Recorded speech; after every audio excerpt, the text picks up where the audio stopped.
for a couple minutes and then we can start.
Very brief introduction. One of the hot topics in all units of government within Colorado are the 3 ballot propositions which have been certified for the November 2010 ballot.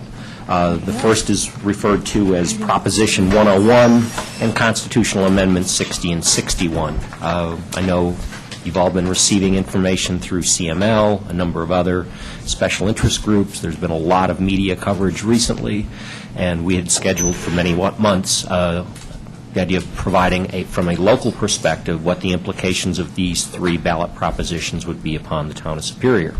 So we've asked Paul to prepare a presentation.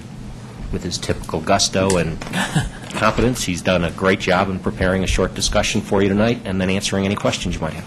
Paul? Thank you, Mr. Randall. Paul Nellis, town staff. As the manager identified, dialogue has begun on this. I think even the board had some initial dialogue several meetings ago, beginning with the attorney from her particular perspective. What we thought we'd do this evening is review these 3 particular items from a financial perspective. So that's going to be the primary focus. I would encourage, obviously, Ms. Carberry to interject any legal comments she would have as it relates to these. First thing I did want her to do, though, is explain what the difference is between a proposition and between an amendment, because I get confused by that. Sure, that's a new difference in terms that's coming out this year. The amendment means that what you'll be voting on is an actual amendment to the Colorado Constitution. What that means is the only way an amendment can be changed later is by yet another voter-approved amendment to the Constitution. A proposition means it's an initiated statute. So if it's voted and the majority of the voters vote in favor of it, it will become a statute, which means after a certain period of time, the Colorado legislature may amend it or repeal it. There's time limits in it, but propositions are generally easier to amend and get rid of later than constitutional amendments. Tabor is a constitutional amendment, as you all are familiar with. That's been impossible to get rid of, and it will be there probably forever. So, thank you for that clarification. For full disclosure, I also wanted to provide websites that are available to review the material. There are 3 separate websites for the proponents of these particular items, noted in your handout and on the board. And currently there's one opponent website which summarizes positions against all 3 initiatives. on the don'thurtcolorado.com website. So just for a few further information for you. And also, as part of the introduction, as part of your packet, you receive ballot titles for all three of the items, as well as the ballot language, which would modify the Colorado revised statute if passed in November. So if we can, let's go ahead and start with what's known as Proposition 101. And this is broken down essentially into three different areas, all proposing to reduce various taxes and fees from a vehicle perspective, income tax perspective, and telecommunications. So we'll briefly run through each one of those functional areas. The first, as it relates to vehicles. So there are a number of components. When you go in for the first time, or when you get your little postcard annually from your Department of Motor Vehicles, there are a number of fees associated with those. One of those, the first one identified, is something called specific ownership tax, which is essentially property tax on vehicles. What this particular proposition is proposing to do, instead of having it be based on the value of your particular vehicle, instead, over a period of 4 years, reduce the charges to $2 for a new vehicle, $1 for an old vehicle. And I'll give you some practical examples here in just a moment. It would also reduce vehicle registration fees to $10 annually, and it would eliminate any state and local taxes on vehicles, leases, rentals, things of that nature. Additionally, the first $10,000 of a vehicle purchase would not be taxed. Currently, if you buy a new or used vehicle, the value of that vehicle is taxed and collected by Department of Motor Vehicles. So first $10,000 would not be taxed. No other state or local vehicle charges. And then any new fee, and this arguably is a result perhaps of the FASTER legislation, which was signed by Governor Ritter, proposing to do some accelerated work on bridges and roadways. Those type of fees, which some proponents of Proposition 101 would have called a tax, are arguing those type of fees would be considered a tax and would require a vote in the future. So from a practical side, so what I do is I pull out my little Colorado registration form for my fancy 02 Honda Civic. I determined for my vehicle on an annual basis, currently I'm paying about $145. What would this proposition do to that? Well, it essentially would decrease it to $11, or a reduction of 92%. That's actually a little bit low. Most reductions are higher than that. As the vehicle is newer, you're paying more of these particular fees. So rather dramatic decrease. And me as a fee payer, a taxpayer, I don't necessarily like to pay fees or taxes, but we'll see some of the ramifications ultimately as it relates to our case in particular, and more globally up to the state of Colorado as it relates to the impact of some of these fee losses. So we'll get to that at the end if we can. Next we get to income tax, which does not affect us directly, at least initially.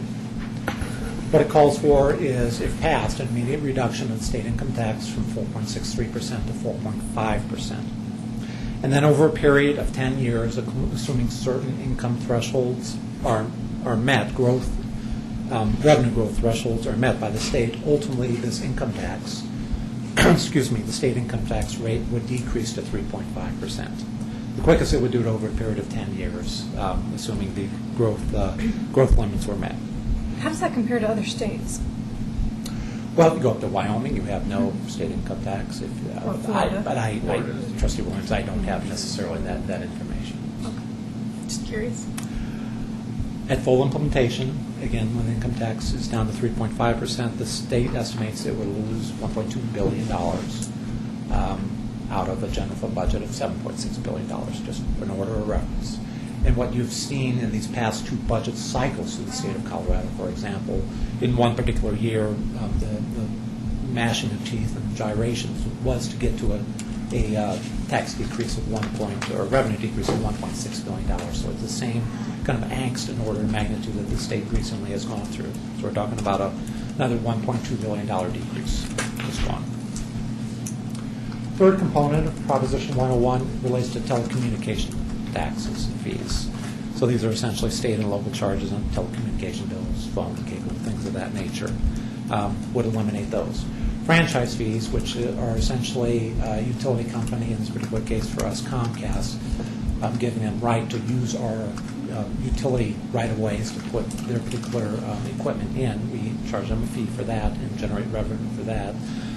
It's unknown the impact, but most individuals most people in my position are assuming that that goes away as well. Obviously, some ambiguity in the language of all these particular items that will be resolved if passed over the years through litigation and court briefs and things of that nature. And then, as it relates to not only Proposition 101, but Amendment 60 and 61, essentially, I'm getting ahead of myself, excuse me. Back to the fees, similar on the vehicle side, any new fees would now be considered a tax and require a vote.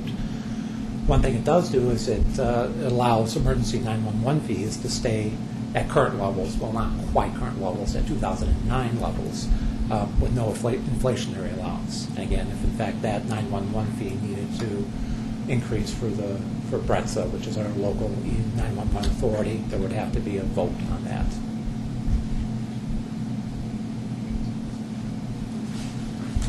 Other provisions of Prop 101, these would all apply to entities that have debriefs. So as our attorney has mentioned earlier and the manager earlier, we've seen some of these items before. One was in 1992 when the Tabor Amendment was passed, and that essentially that did a number of things, but one of the primary things was to restrict revenue growth to prior year revenues plus some sort of growth factor. Since that point in time, many municipalities have opted out of Tabor through Tabor elections and essentially have said, local government, state, whatever the case is, if you exceed the Tabor limits, you can go ahead and retain and spend those revenues. Superior actually has had two elections as it relates to that, one in 2000 and another in 2003, where essentially we went to the voters and asked if we could retain excess Tabor revenues and use them for specific purposes. In both cases, those passed. What would happen is those would essentially now go away. The debrucings would go away. These last two bullets are consistent between all three of the items. Essentially, the plaintiffs would have their cost reimbursed if they, in fact, fought these particular items, and the state would be required annually to audit for compliance. And I don't know if that means audit the state, audit the 170 municipalities in the state, audit the several thousand special and metropolitan districts in the state. Again, some level of ambiguity, but a requirement that the state, in fact, provide a yearly compliance audit. So that's a brief summary of Proposition 101. And at the end of the presentation, I was planning to give the fiscal impact. If you'd like, I can throw that in now. But if not, I'll just keep moving forward. Second item for discussion this evening is Amendment 60, which is essentially a limit on property tax. And this provision is going into effect January 2011.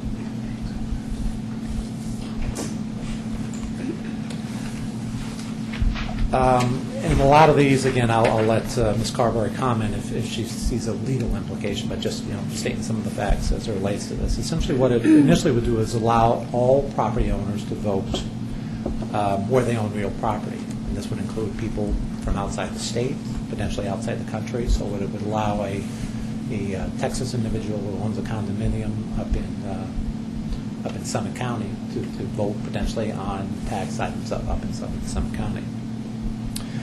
It would allow districts, schools, counties, special districts must allow, citizens to petition for property tax reductions. That can already happen at a municipal level, and it extends that to the districts. It moves all property tax elections to November. It requires that if there's a property tax increase potentially associated with a debt increase, which currently require just one ballot item to be on the particular ballot, it requires two separate ballot items.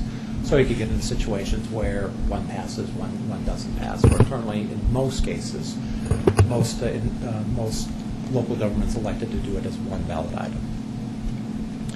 Property tax bills may only list or essentially collect for property taxes and late charges.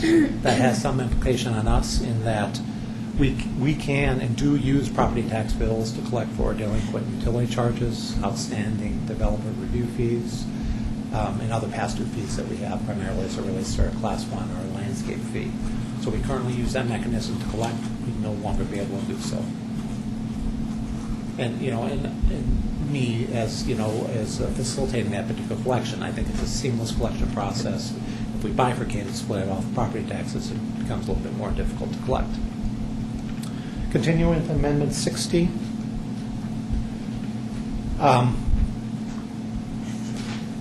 Entities that we call enterprises. So those are essentially government businesses. So it would be our utility businesses, water, sewer, storm drainage, and authorities. We have our Superior Urban Renewal Authority would now have to pay property taxes for assets owned. Superior Urban Renewal Authority doesn't own any assets. It does not own any assets. Our utility enterprises do. And I will get an order of magnitude here briefly. But what we're talking about previously, individuals who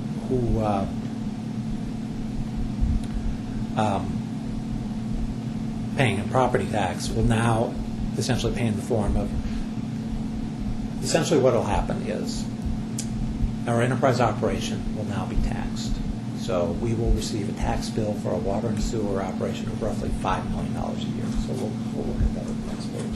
So we have roughly $200 million in assets in our enterprise operations. We'll be taxed at $5 million a year, resulting in the rate increases you see up there to essentially make us whole. So you can see those, but triple-digit rate increases for the most part. Now, what happens is the property taxing entities, absent anything else, if in fact they receive more property tax, $5 million more in property tax, they can't do that. They essentially have to lower their property tax rate so they receive the same amount of property tax. So the payment is changing forms, and instead of in the form of a property tax payment. So I'm seeing some blank stares. Let me go from the town of Superior perspective. So out of your property tax bill, about 10% of your property tax bill is from the town of Superior. So roughly what would happen is if, in fact, utilities were now taxed and had to pay a property tax bill of $500,000, or excuse me, $5 million, roughly 10% or $500,000 would come to the town of Superior, absent any other changes. What this amendment requires, though, is Superior to lower its property tax rate so we don't collect any additional revenue. So at the end of the day, if you're a ratepayer within the town and also a property tax payer within the town, you're going to essentially pay the same amount.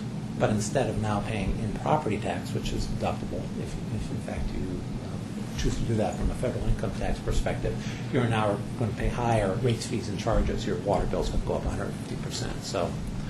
So there's some tax implication to something like that. But strictly from our utility perspective, we will be raising our utility rates, and hopefully the people paying those utility rates, perhaps would see a reduction in their property tax bill.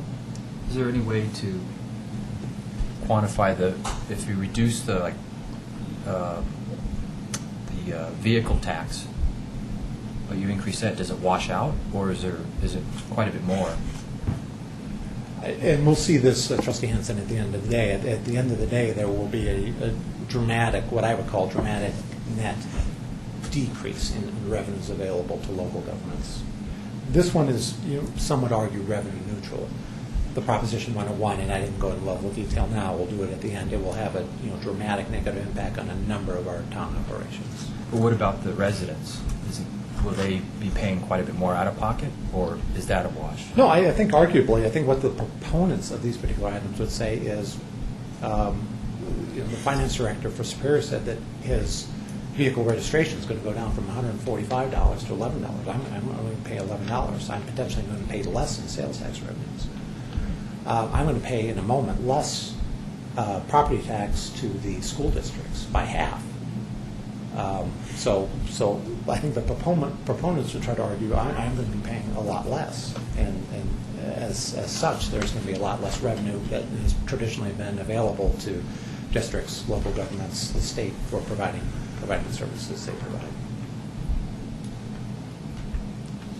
provide. These enterprises would no longer be able to levy mandatory fees. Well, one of our enterprise operation, our storm drainage enterprise operation, generates essentially all its revenue from fees, about $300,000 a year to pay for those particular operations. So one could argue that no longer would we be able to collect fees for that storm drainage operation.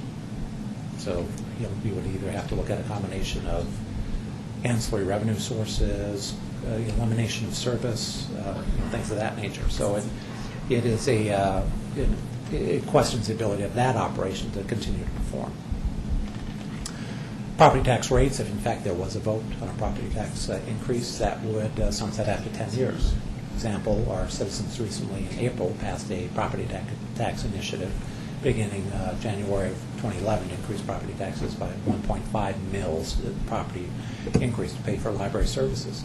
Under this particular scenario, that would go away after 10 years. And this amendment would essentially treat an expiring property tax, an extension, excuse me, if someone wanted to extend expiring property tax as a tax increase, meaning that it would have to go to a vote and this tax increase could extend for no longer than 10 years. We talked about the prior debrucings go away. Future debrucings have a sunset or cap after 4 years. And as I alluded to earlier, school districts have essentially two components of their property tax. One is for operations and maintenance, and typically one is for debt service. So the operation and maintenance component of their property tax bill would have to be cut by half. The proponents are saying, though, that would be cut by half, and then the state would come in and somehow backfill those particular revenues. And just coincidentally, that estimate is, again, at another $1.2 billion. So the argument is the state would have an additional $1.2 billion sitting around somewhere that they would backfill these lost property tax revenues from the school district. That they're not doing now anyway, right?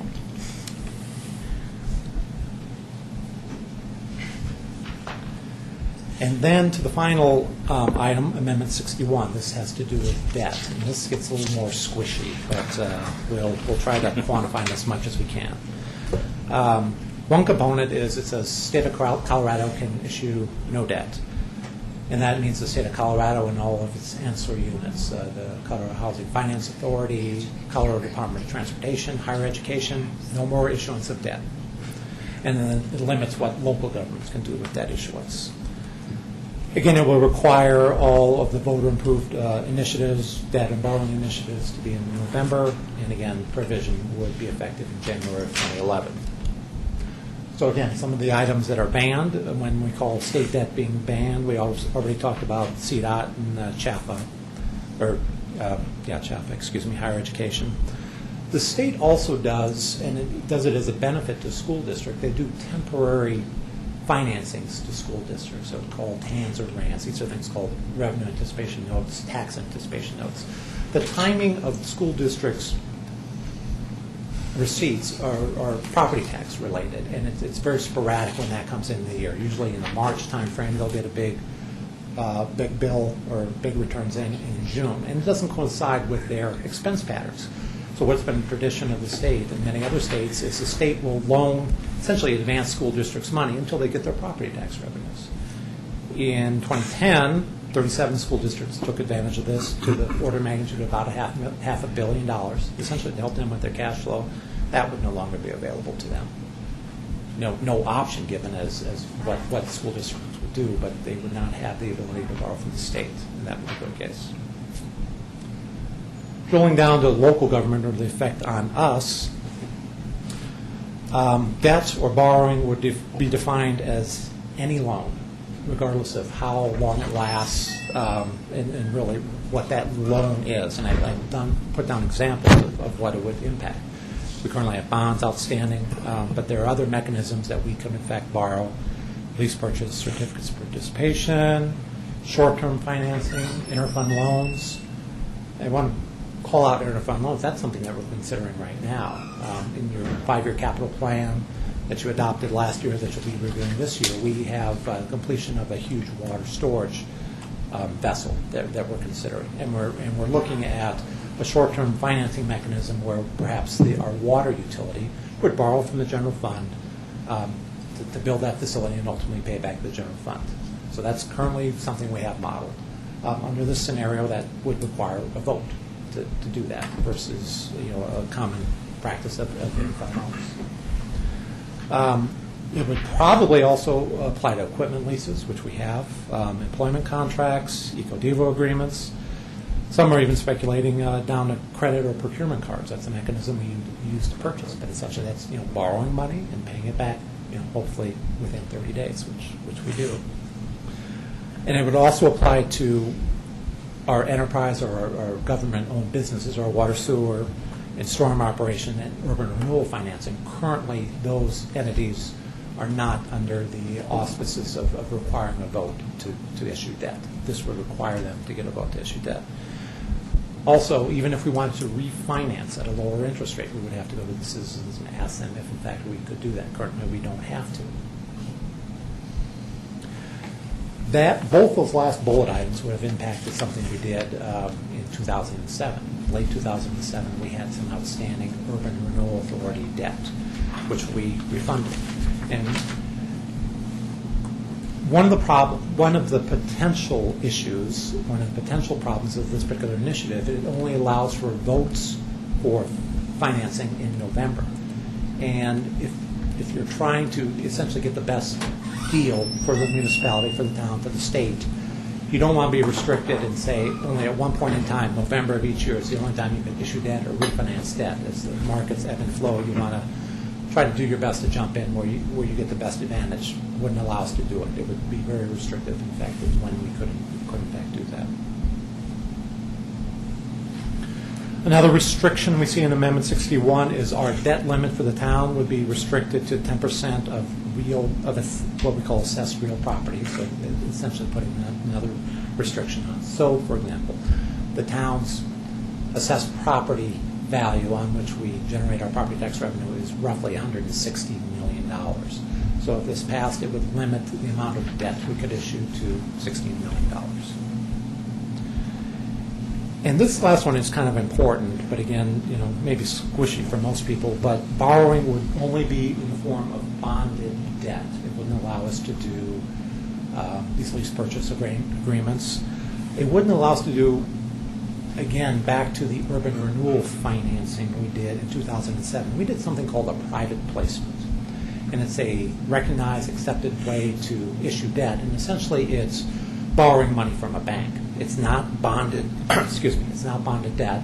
But we went out, we went through a competitive process. We got quotes back from 5 financial institutions, and we placed the debt with one of those financial institutions. It was Bank of America.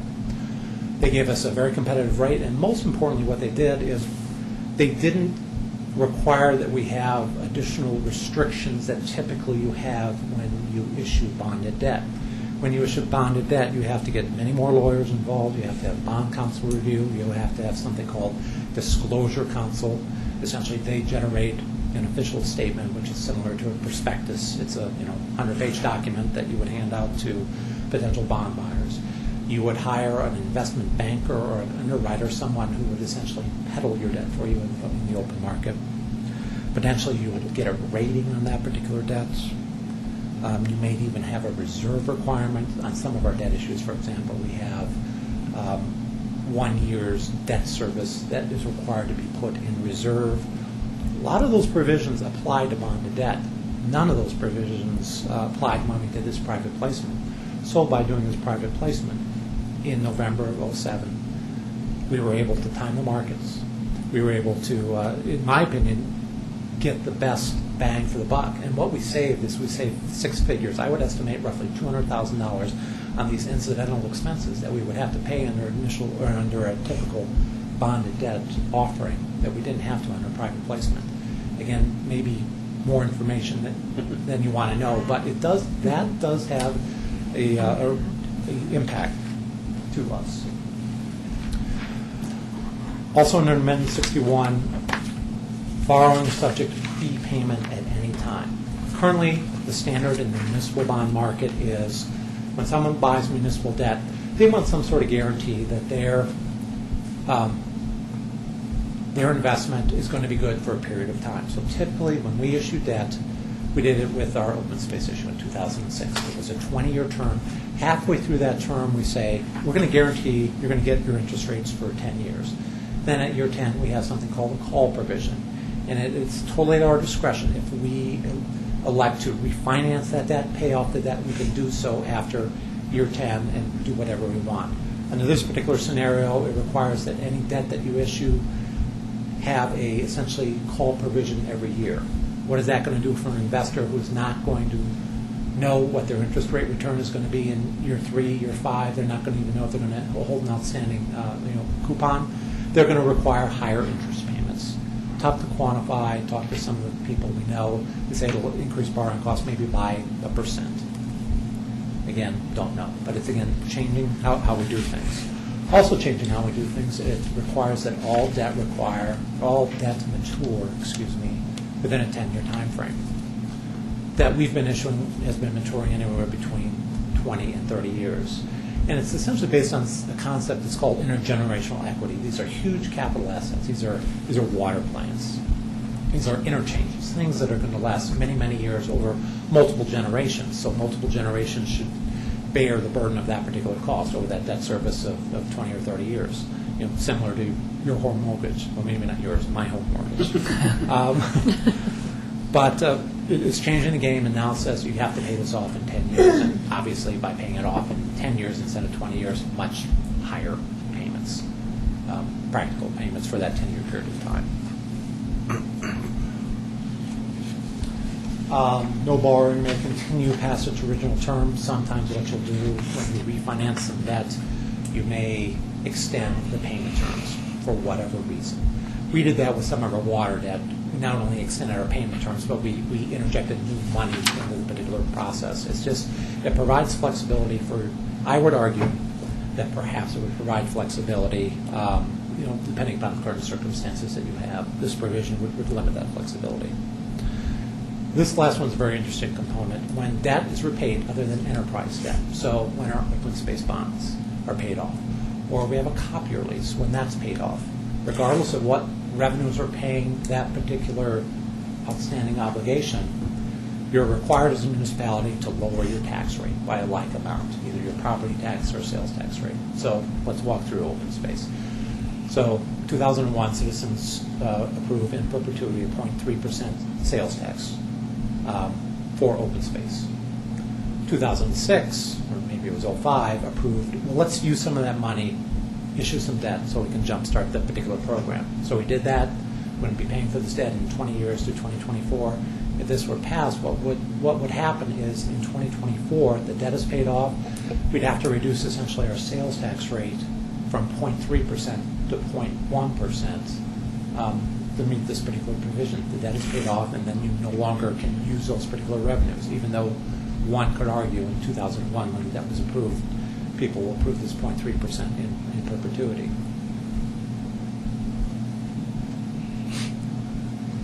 So practical implications.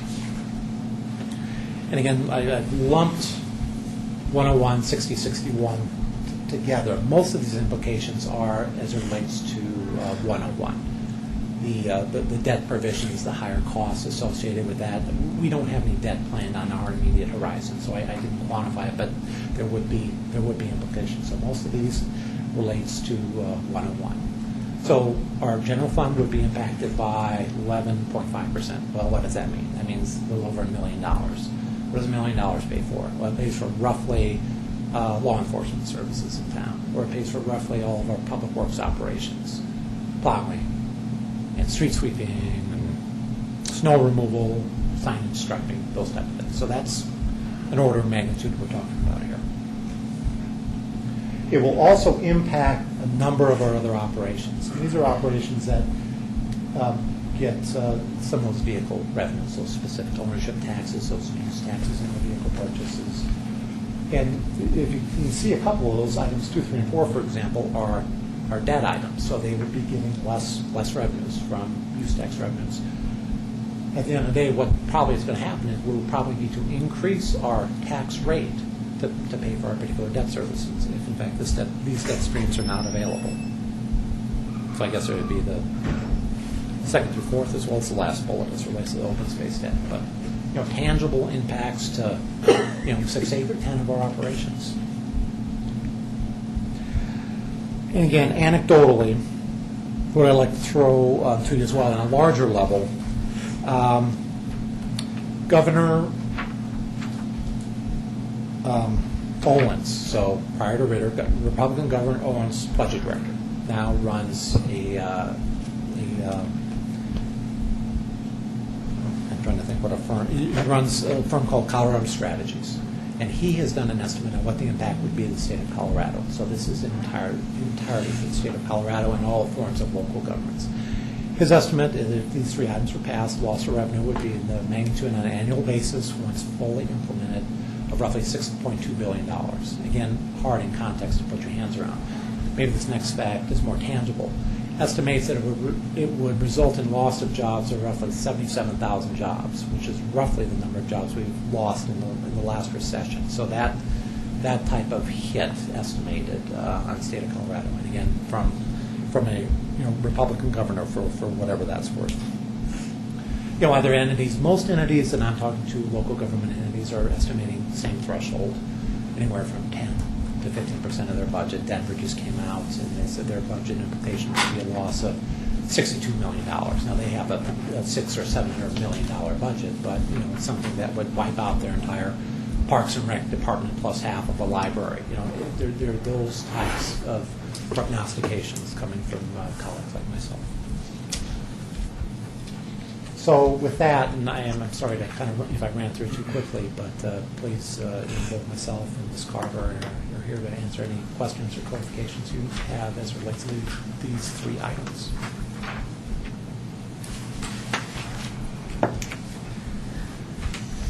Very well done, thank you. I guess my question is, how should the town proceed in terms of providing information to residents? That's really up to the board. I know have on the agenda tonight some resolutions opposing these items, and that's really what the board can do. In addition, we can include links on our website as we need to. I know that CML has some publications out. I know that Sherman and Howard has some publications out. There are a number of publications out on the fiscal impacts. But under the Fair Campaign Practices Act, we're quite limited in what we can do. Really, what we can do is simply provide information. We have to be very careful. We're not advocating. Other than the resolutions that you're considering tonight, we're not allowed to advocate for particular positions. But we could provide information about what the budgetary impact would be for the town. Exactly. And let me clarify, obviously you all on your own may advocate Sure. whichever way you like. I meant as a board and as elected officials, in your capacity as elected officials. So the resolutions, excuse me, are very helpful, but some way to provide as much non-biased information as possible and allow residents to make their informed opinion about it. I think if you read it and understand it, you're not probably going to be in favor of any of these things. So, but And we provide links to websites, via our website, that we can provide written information here at Town Hall. We just have to be careful we're not advocating. well, I would recommend doing that. So I have a question. How are we not advocating for voting? The resolution is the only step you're allowed to take under the Fair Campaign Practices Act to advocate one way or the other. That's Fair Campaign Practices Act says the only thing that you may do is pass a resolution for opposing or supporting ballot questions. After that, we're not allowed to. So I can open the discussion that we're going until midnight on this one. So I know we're limited in time. I do have one suggestion, however, that, and I don't know if that's possible right now, is to vote on each one of them individually rather than collectively. I was just going to say that. Sure. Because I have mixed feelings about these. Some I'm in favor and some I'm opposed to, and it's hard for me to. I'm going to have to vote against it, is what I'm saying, even though I'm in favor of some of them, but not all of them. But at the boards, we can have three separate resolutions. That's we did what them I'm as asking. one resolution, but we can certainly separate them as three separate resolutions if that's what the board would Are they rather going to be on the see. ballot as three separate resolutions? Yes. Of course, yeah. Yes. And I thought I'd heard that they were going to be kind of lumped together. No, they will No. be three separate issues on the ballot. Because two are amendments, one is a proposition. And we have the language for all three. Based on being three separate votes, I kind of would like to know how much each one individually impacts local government and residents or citizens individually, or not as an aggregate total. Paul, I'm looking at you because I don't have that information. Trustee Williams, it's somewhat difficult in as much as I'm sure. we can quantify to the best of our professional ability the impact on town Superior revenues. But some may argue, my guess is you will get an argument from the county, an argument from the school district that there are going to be additional implications as it relates to how it affects our particular residents. The whole issue of property taxes cutting in half for the school districts, and then the school districts anticipating a backfill. I haven't talked to the Boulder Valley School District's chief financial officer, but I would be surprised if they're anticipating that they would get 100% of that backfill, but maybe they are planning on it. So they would have to speak, obviously, to their own implications. But we can quantify for the county Superior what we feel our implications would be. Okay.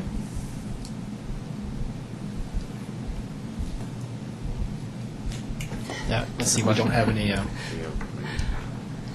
don't think that we have any particular urgency in passing these since it's for November, so doing as much as we can in advance and, doing something for September or October, something like that would make sense.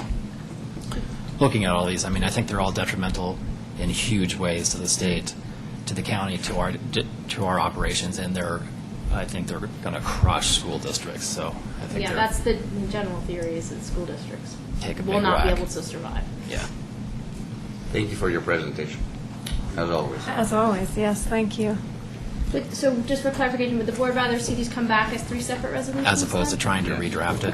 I think that might be difficult to redraft here Yeah. tonight. If that's okay, we'll bring them back, and then you'll have them ahead of time. Yep.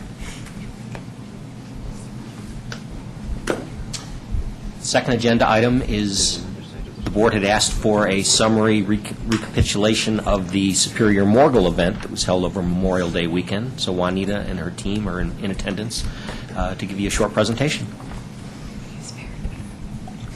Hi, Juanita Dominguez, Director of Parks, Recreation, and Open Space. Just wanted to start off by letting you know that the core team met very soon after the Superior Morgul Classic to debrief and talk about planning for the future. And tonight, our purpose for you this evening is to really go through the highlights. I'll give you an overview of the event, go through the highlights, go through a couple of the challenges that we had, and provide some recommendations for the future, and then open it up for questions and comments. I think that, just to start off, the team did an amazing job in putting this event together within a very short time frame. And I think that's very important to look at initially, just because an event of this size really takes years to develop and years to perfect.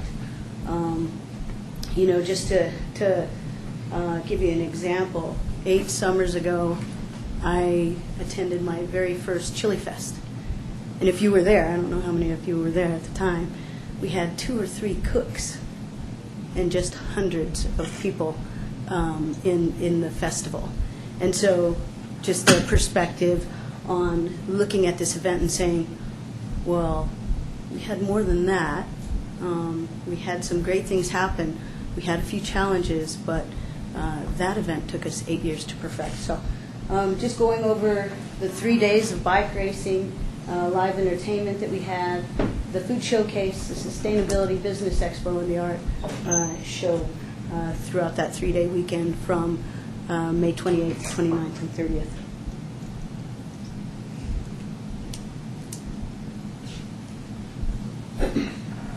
It was great to see that we more than doubled the expectation for racers.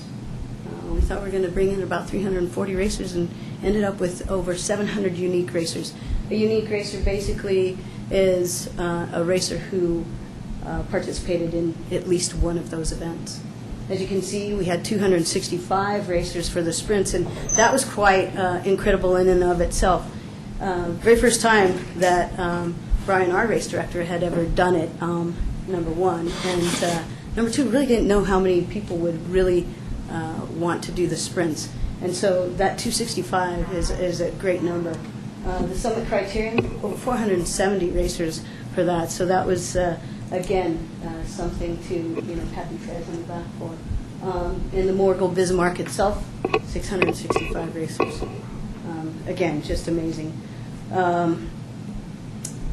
We look at the fact that the event itself exceeded the estimated sponsorship dollars. We were expecting $31,000 in a very short period of time. Again, less than 5 months, came up with over $32,500 in cash sponsorships. And $24,000 of in-kind. And in-kind really are the soft dollars, the things that people would bring into the event to donate for the event that we would need anyway. $90,000 of in-kind. It was incredible. And then the bottom line here is that we received very little negative feedback. We attracted regional attention, and that's for sure. We had the great press coverage. We had national press coverage. I think that's how we received so many racers and such. The social media was awesome. We had over 543 fans on Facebook. Our website, right before the race, we were getting 1,200 to 2,000 hits per day leading up to that event. So, again, amazing. Twitter, 92 out of 100 on the Twitter grader. I don't know exactly what that means, but I think it's good. Professional racers. We had some great prominent teams here. Professional racers. We had the Garmin/Felt Transitions team. They're currently racing at the Tour de France. I mean, that's just, again, another amazing feat here. In the women's races, we had Vera Bradley Foundation and Defined Fitness Training, two very prominent women's teams, and they can't wait for next year. We exceeded racer expectations.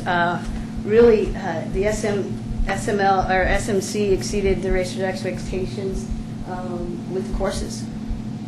They were very safe, and it's estimated that we had 2,000 to 3,000 spectators at the races themselves. The racers gave positive feedback on the racers' tents, the awards, and the racer bags, and it was amazing because I would get comments, and I had to assist with registration, and I would get comments like, "Really, there's a festival?" Or, "You guys are giving us that? This is amazing." They're not used to that kind of support. A lot of times when they have been racing, they race and they go home, and this was an event to remember for them. So, again, a great positive. I had over 150 children and families that participated in the Rock Creek HOA-sponsored Family Criterion. That was a really cool thing to do. And we were able to recruit over 150 volunteers. So to the challenges. For those of you that were there, and even those of you that weren't, probably heard that festival attendance was low. We had 2 fields of festivities, and all of our festivites were spectators out at the races. So, some of the racers weren't prepared to attend the festival. I heard things like, "Oh, I didn't bring the right shoes," or "I didn't realize that, there was all this going on for us." The spectators may not have known that there was a festival. Now we have the great website. We had it all set up where we had it on Twitter, Facebook, and whatnot, but the spectators are the ones that we're really needing to focus on a little bit more and provide them some additional information for next year. The festival was a bit far removed from the races. We understand that. And then the entrance fee wasn't necessarily well received. Okay.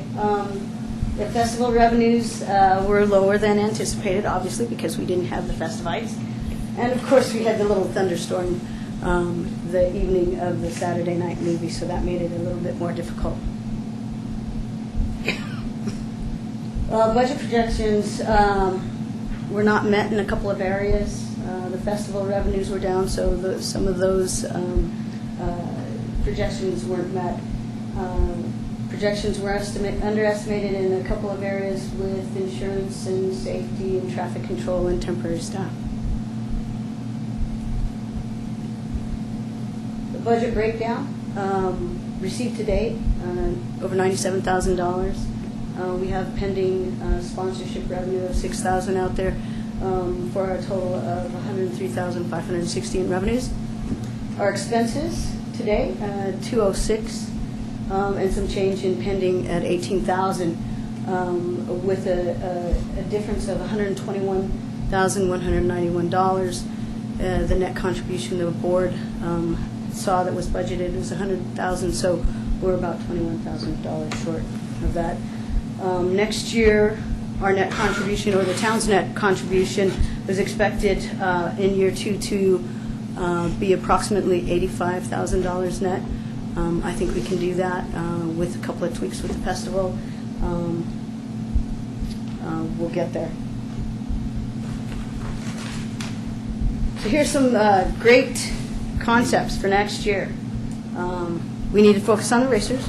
We need to focus on the spectators. We need to bring the festival to the racers.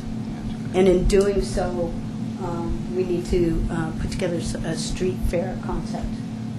We want to limit the festival itself to one day and really promote it as an after party. So on the third day, after everybody's done with the Morgul, really hit it hard and say, hey, let's go join the after party. Eliminate entrance fees and create opportunities to increase other revenues, other revenues and sponsorship. If we can secure $32,500 in a mere 4.5 to 5 months, just think of what we can do when we start right now.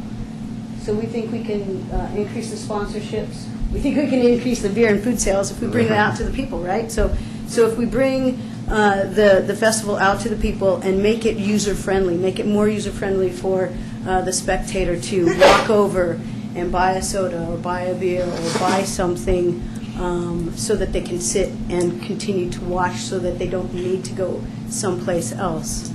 That would be the key.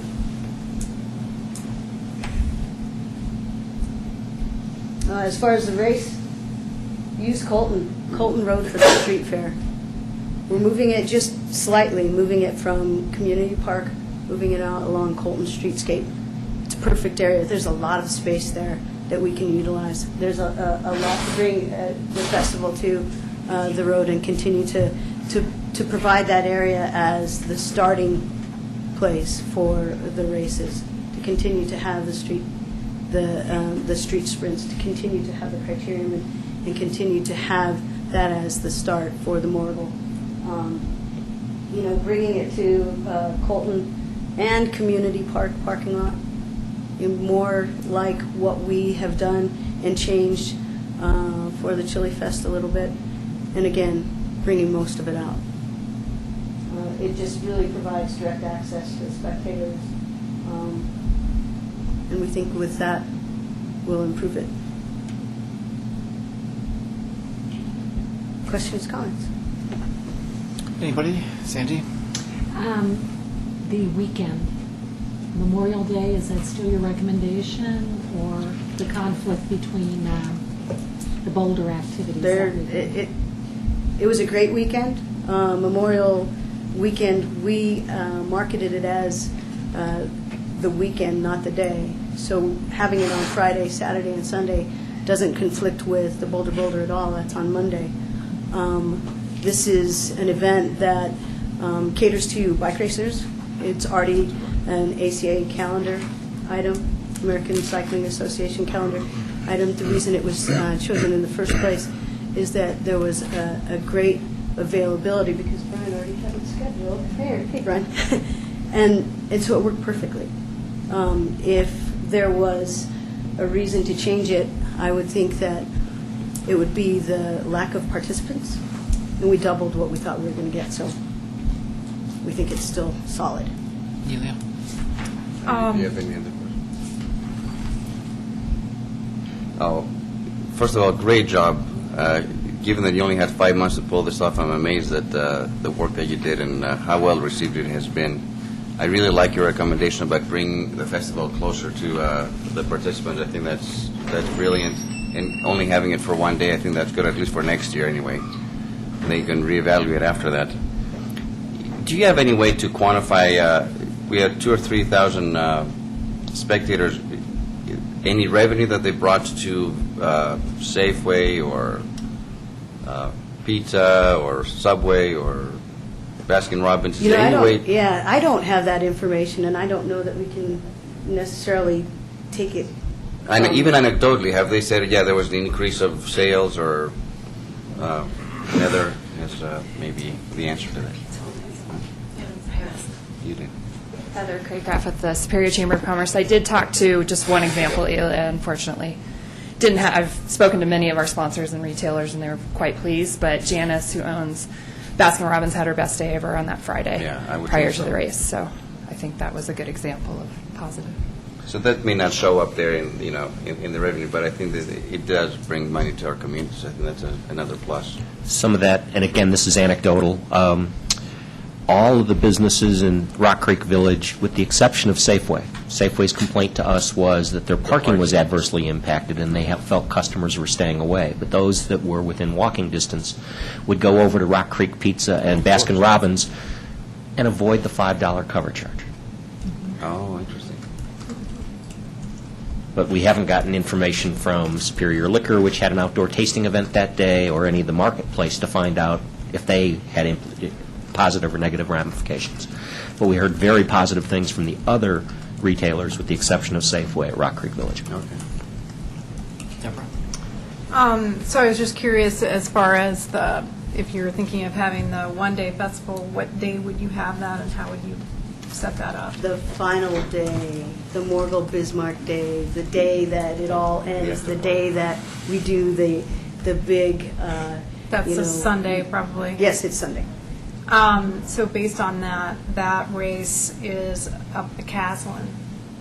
So how would people be able to watch that and go up the street fair? Would it be on McCaslin as well, or? The street fair is predominantly scheduled to be on Colton now. One of the things that happens with the Morgul is it starts at Community Park. So starting the race at that point is perfect for the festival. Afterwards, bringing the racers back down to the festival itself will be important, drawing them back. We also talked about having a stage up at the finish line so that we can have a mini stage for a celebration, things like that. So would the finish line still be at the top? Yes. It would. Because I'm just thinking out loud, I guess. When I was on the Caslin, I was kind of at the top, walking back and forth from Colton. And I'm wondering how you're going to connect with those people walking back and forth on McCaslin from Colton up to 128. How do you get those people to be part of the festival part? It's a good question. I think that we've talked about a few things, and it looks like Christy's going to come up and chat. Hi, Christy Audette, all the details.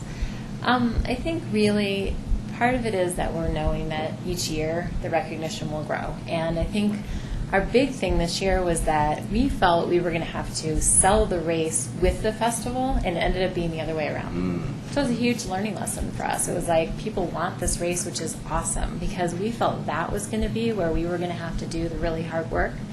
And instead it ended up being almost exactly flipped. So my thought is that from here on out, I mean, we worked really hard to promote the dickens out of this race, and people, knew about it then, which was great.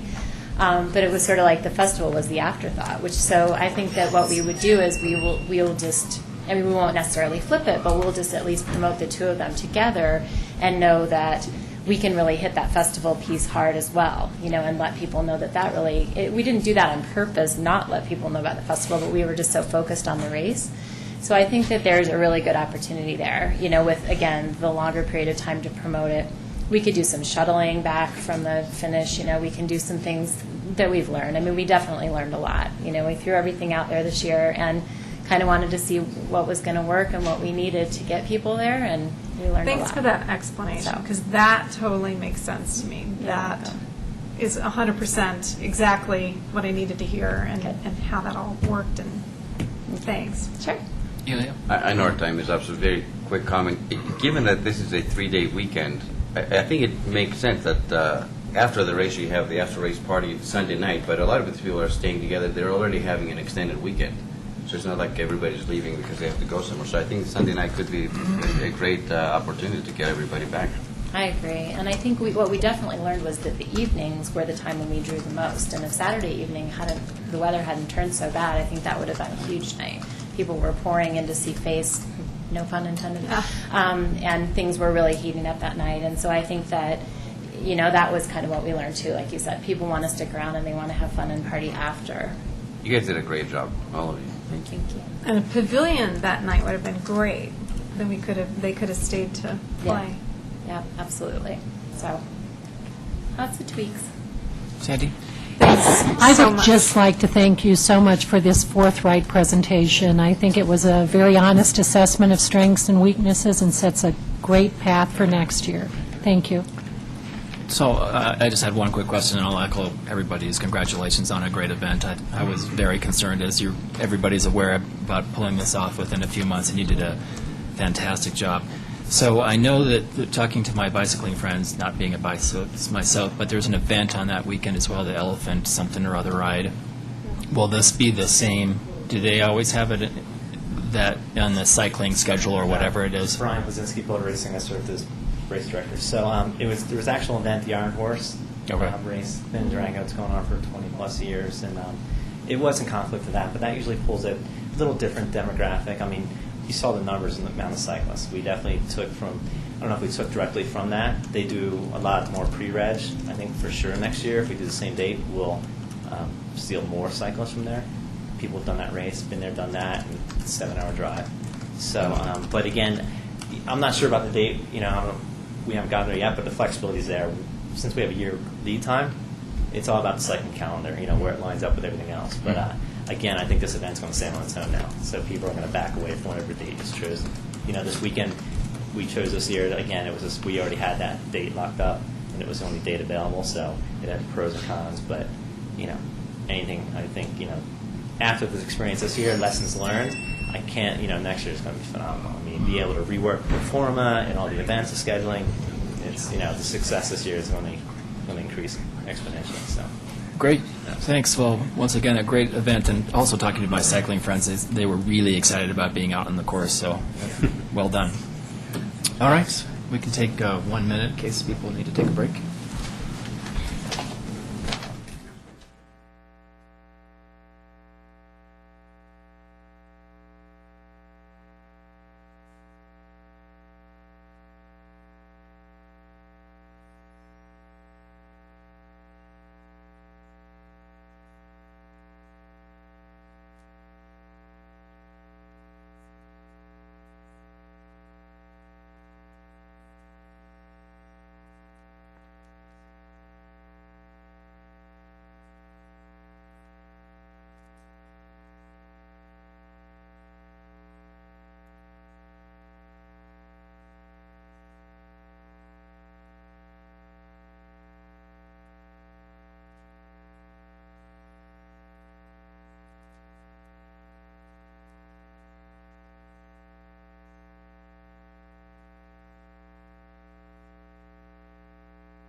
Welcome, everybody. I'd like to call to order a regular meeting of the Town of Superior Board of Trustees for July 12, 2010. And Phyllis, if you'd call the roll. Sure. Mayor Andrew Muckle. Here. Mayor Pro Tem Elia Gagoras. Here? Trustees Joe Cirelli. Chris Hansen. Here. Sandy Pennington. Here. Lisa Skumatz. Deborah Williams. Here. Town Manager Scott Randall. Here. Town Attorney Kendra Carberry. Here. Town Clerk Paul Sarden. Here. Great, thanks. That brings us to the approval of the agenda. And just for the record, the board decided earlier in the evening to remove what is consent agenda F regarding the amendments and the proposition to come back at a different meeting date. So just for clarification, any other changes to tonight's agenda? Can we pull 7E? Okay, 7E to follow the consent agenda. Okay. Any other changes? If not, I'll entertain a motion to approve the agenda with those changes. Trustee Gregorius, second by Trustee Pennington. All in favor? Oh, wait a minute. Are we pulling? Oh, okay, good. Okay. All in favor? That's unanimous. Thank you very much. Item number 4, reports, questions, and issues. Trustee Hansen?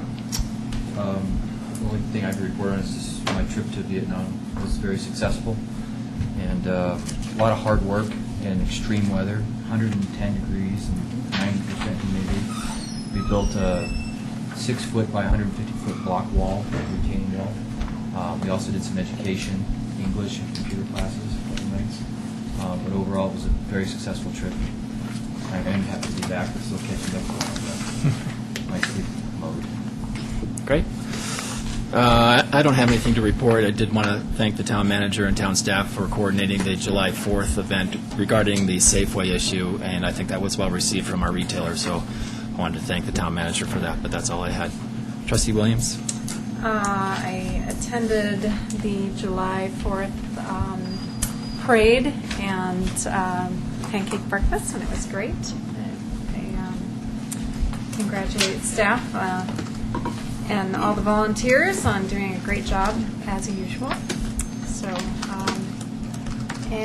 I have an upcoming open space advisory meeting this week and Dr. Cog meeting next week. So I'll be reporting on those at the next meeting.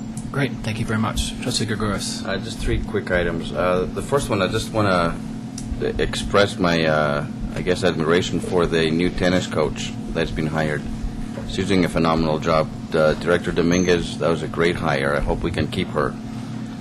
It's a different level of coaching and teaching, and I think the kids and the adults are responding well. It's not just from my own personal family, but from others that they're very pleased. The second thing is that I really love the media on my casual. I think you guys have done a beautiful job. It's just whoever designed it.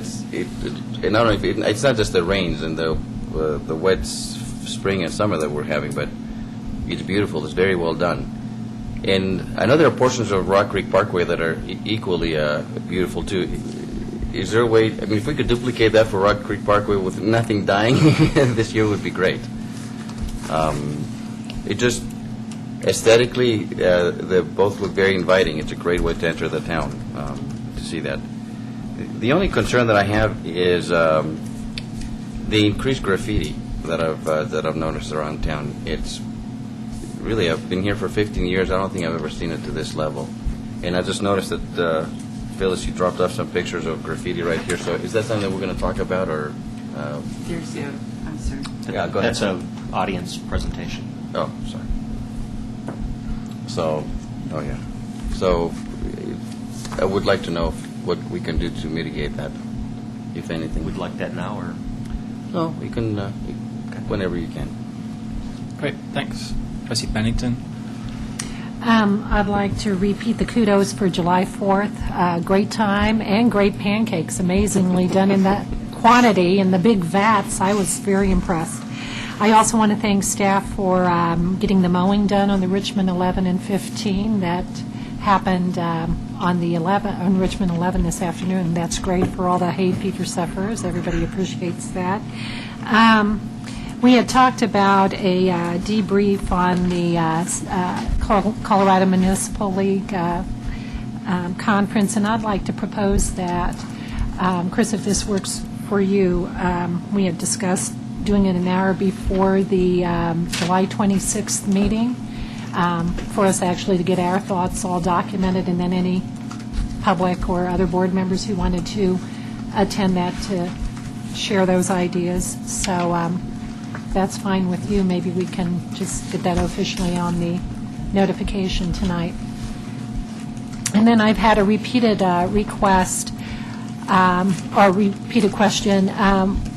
We have talked numerous times about making the work sessions in a less formal format, around tables and whatnot, and I would certainly like us to try that more relaxed format if we can at all do that. I certainly second that. I've been talking about that for a number of years.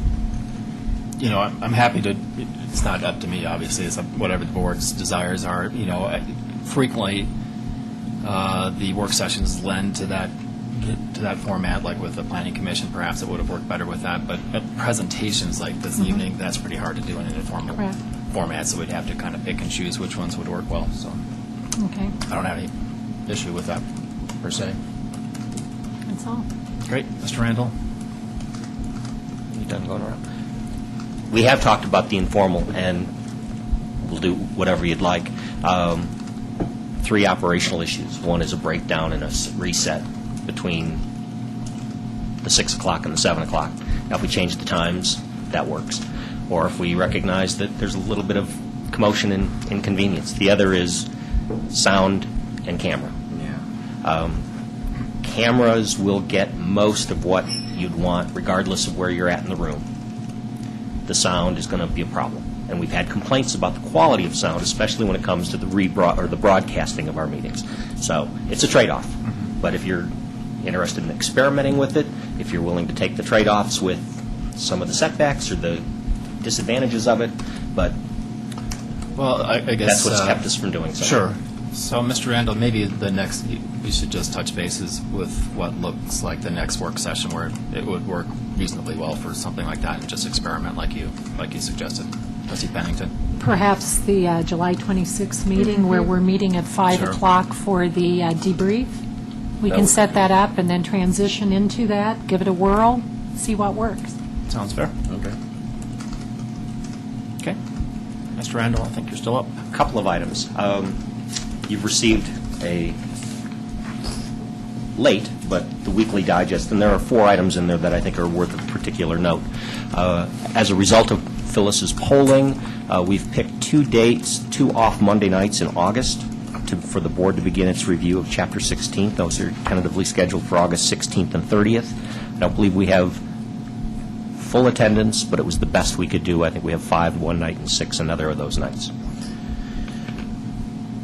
Budget, just as an update, we are knee-deep into the budget preparations. The Budget Review Committee completed its departmental presentations today. We are on schedule to distribute a manager's recommended budget for FY11 through 2015 on Monday, August 2nd, and the calendar calls for Finance Committee of the Whole budget meetings to begin sometime, I believe it's the mid-month in September. I think you'll find of interest conversations with the City of Louisville regarding the interchange. I won't go into great detail about it, but it was a very disappointing exchange I had with my counterpart last Friday, and I've shared with you the substance of that meeting as well as their alternative design plan, which I found to be almost folly. And then the last had to do with one of the board's goals for the current year, which was the list of the top 10 vendors. And by top 10, I'm talking about the most expensive third-party contracts that the town has. And I'm recommending at least 5 of them that we take to the next step for the purposes of developing annual contractual performance standards, and would appreciate any feedback that you might have on that. But we've obviously got the big ones, and we stopped at a rate that was about $45,000 a year. We can take it further if you'd like, but I thought those 5 that I've listed there are probably the ideal ones to target. And not so much who, but the service that's being provided. For discussion's sake, landscape maintenance, treatment plant operations, snow plowing, building inspection, and street sweeping. Great, thanks. Ms. Carberry? Don't have Ms. Hardin?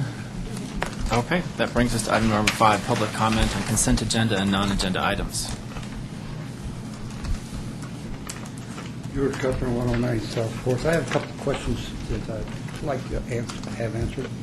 I'd like to know what the results was on the executive session in the last meeting pertaining to personnel matters. Okay, there's not results about executive session, so anything. Pardon? And there's no results about executive session, so if there's a quote-unquote result, that's discussed in the public meeting, so. I want to know if there's any increases and so forth. That's public. Right, all of that would have to come before the board in a public meeting. Pardon? All of that would have to come before the board in a public meeting. You can't give no report on what's been going on for 6 months. It's supposed to have been done last March. Once again, it's an executive session meeting. We can't report on executive But session. you should have a report back of what personnel matters, increases in wages and so forth. I'll be right to the point. Yes, I've that's been true. after waiting for this for 3 or 4 months. That's correct. If you don't mind giving that information. If there's any changes, that the public would be notified. If there is any changes. They've Correct. had no changes then? We Is what can't you're do, telling we me? can't raise or do anything about contracts in the middle of the executive session We'll without discuss approving this it. more, Yes. Mayor. We'll discuss this more, because I feel the public has a right and Sure. the information that I'm looking for. Okay. Okay? Yep. I'm not jumping on anybody about it, but I would like to know. I've been waiting for months to find out what the decision was, and that's the way it is. Okay. Secondly, I'd like to know, request if we could build a 3-sided little shed around our Sanolet on the south end of town, like we built on the north end of town, which is pretty attractive for our park over here. And we have one down on the south end, Sanolet, next to the road, which seems to be working out pretty well. I mean, we need one down there. I'm not, perhaps you could give us some more details offline, because I don't think I completely follow where your We got a restroom down at the south end, just like we have over here. restroom, okay. Okay? And I like a 3-sided deal put on it, and a roof, like we have over here in the park, next to where the old house is. Okay. And I'd like you to recommend that be done to Parks and Rec, so we can get it taken care of, so it's just not sticking out like it is now. I mean, it improve the look down there a little bit in the park. Maybe you could sit down with any of us on the board or our pros tech so we can understand exactly what you're proposing. Would that be- It's simple. Okay. I'm a simple guy, and I guess I can't quite grasp exactly. You know the restroom we have over here, we put the boards around to make it look so it's not so obvious, but like a sore thumb. They put boards from the barn, they built a little shed around the outlet. That's what I'd like to have down there, the same as. Okay. George, you're referring to the porta potty, right? That's correct.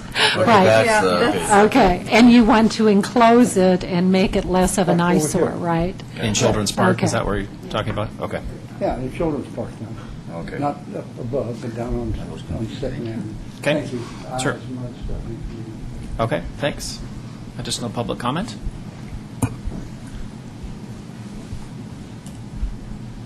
Hi, my name is Elizabeth Nelson. I've lived at 1186 Amherst Way for almost 10 years now. Thank you for letting me speak. My family and I came back from vacation on July 3rd, and we were only out of town for about a week, and we came back to find a lot of graffiti had popped up around town. Needless to say, we were a bit disturbed. My husband went out and started cleaning one site, and I took a little tour around town to see what else was out there. And I have passed around pictures of 9 of the sites that we found. There are 4 different taggers, and the locations are concentrated along Coal Creek Drive, north of Rock Creek Parkway, and along Rock Creek Parkway between the roundabout and Colton Road. I found graffiti at Superior Elementary School as well, and just yesterday discovered more tagging right next to the mall, which is not Superior, but pretty close, as well as on the overpass, 88th Street, sort of going towards the Avista Hospital. And those aren't shown on this, by the way. I'm happy to report that within a couple of days of sending pictures and locations of the graffiti to Judy Haschultz, the graffiti has already been painted over. So I want to commend her efforts. That was just amazing. I've done some research on graffiti since finding it here in our town, and as you know, in larger cities, the problem is widespread. But several cities are fighting it and have identified successful strategies.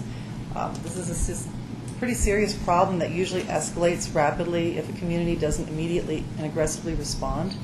So there are several measures I would like to recommend to the town. And the first one, the citizens need to inform the town of the problem quickly by reporting location of all graffiti. If it's cleaned up quickly, it's less likely that the perpetrator will retag. I recommend that the town provide the citizens instructions on how to report graffiti, and a special email account would be preferable because people could provide details and attach pictures. We should make sure background information and reporting information is on our web page as well. The town should put up a reward for information leading to the arrest and conviction of perpetrators.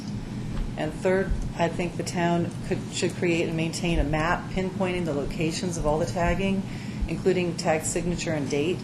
And we should keep a good photographic record as well, because if these taggers know that we will pursue prosecution and are keeping track of the extent of their damages, they might pause and consider the total cost of the reparations, and in all likelihood, they might move on to a town that's not as concerned. I know it's a lot of work, but I believe our town's worth it. If tagging goes unchecked, it's likely to spread throughout our town, and we'll find it on our school walls, community signs such as the big Rock Creek, which wouldn't look so pretty, fences, and maybe even houses. And this could, of course, adversely affect our property values, as potential buyers traveling through our community will see this disgusting unchecked vandalism and begin to wonder whether it's gang-related and whether Superior is a town in decline. So if the problem escalates, I suggest we also consider forming a volunteer task group to help Judy out, carry some of the load.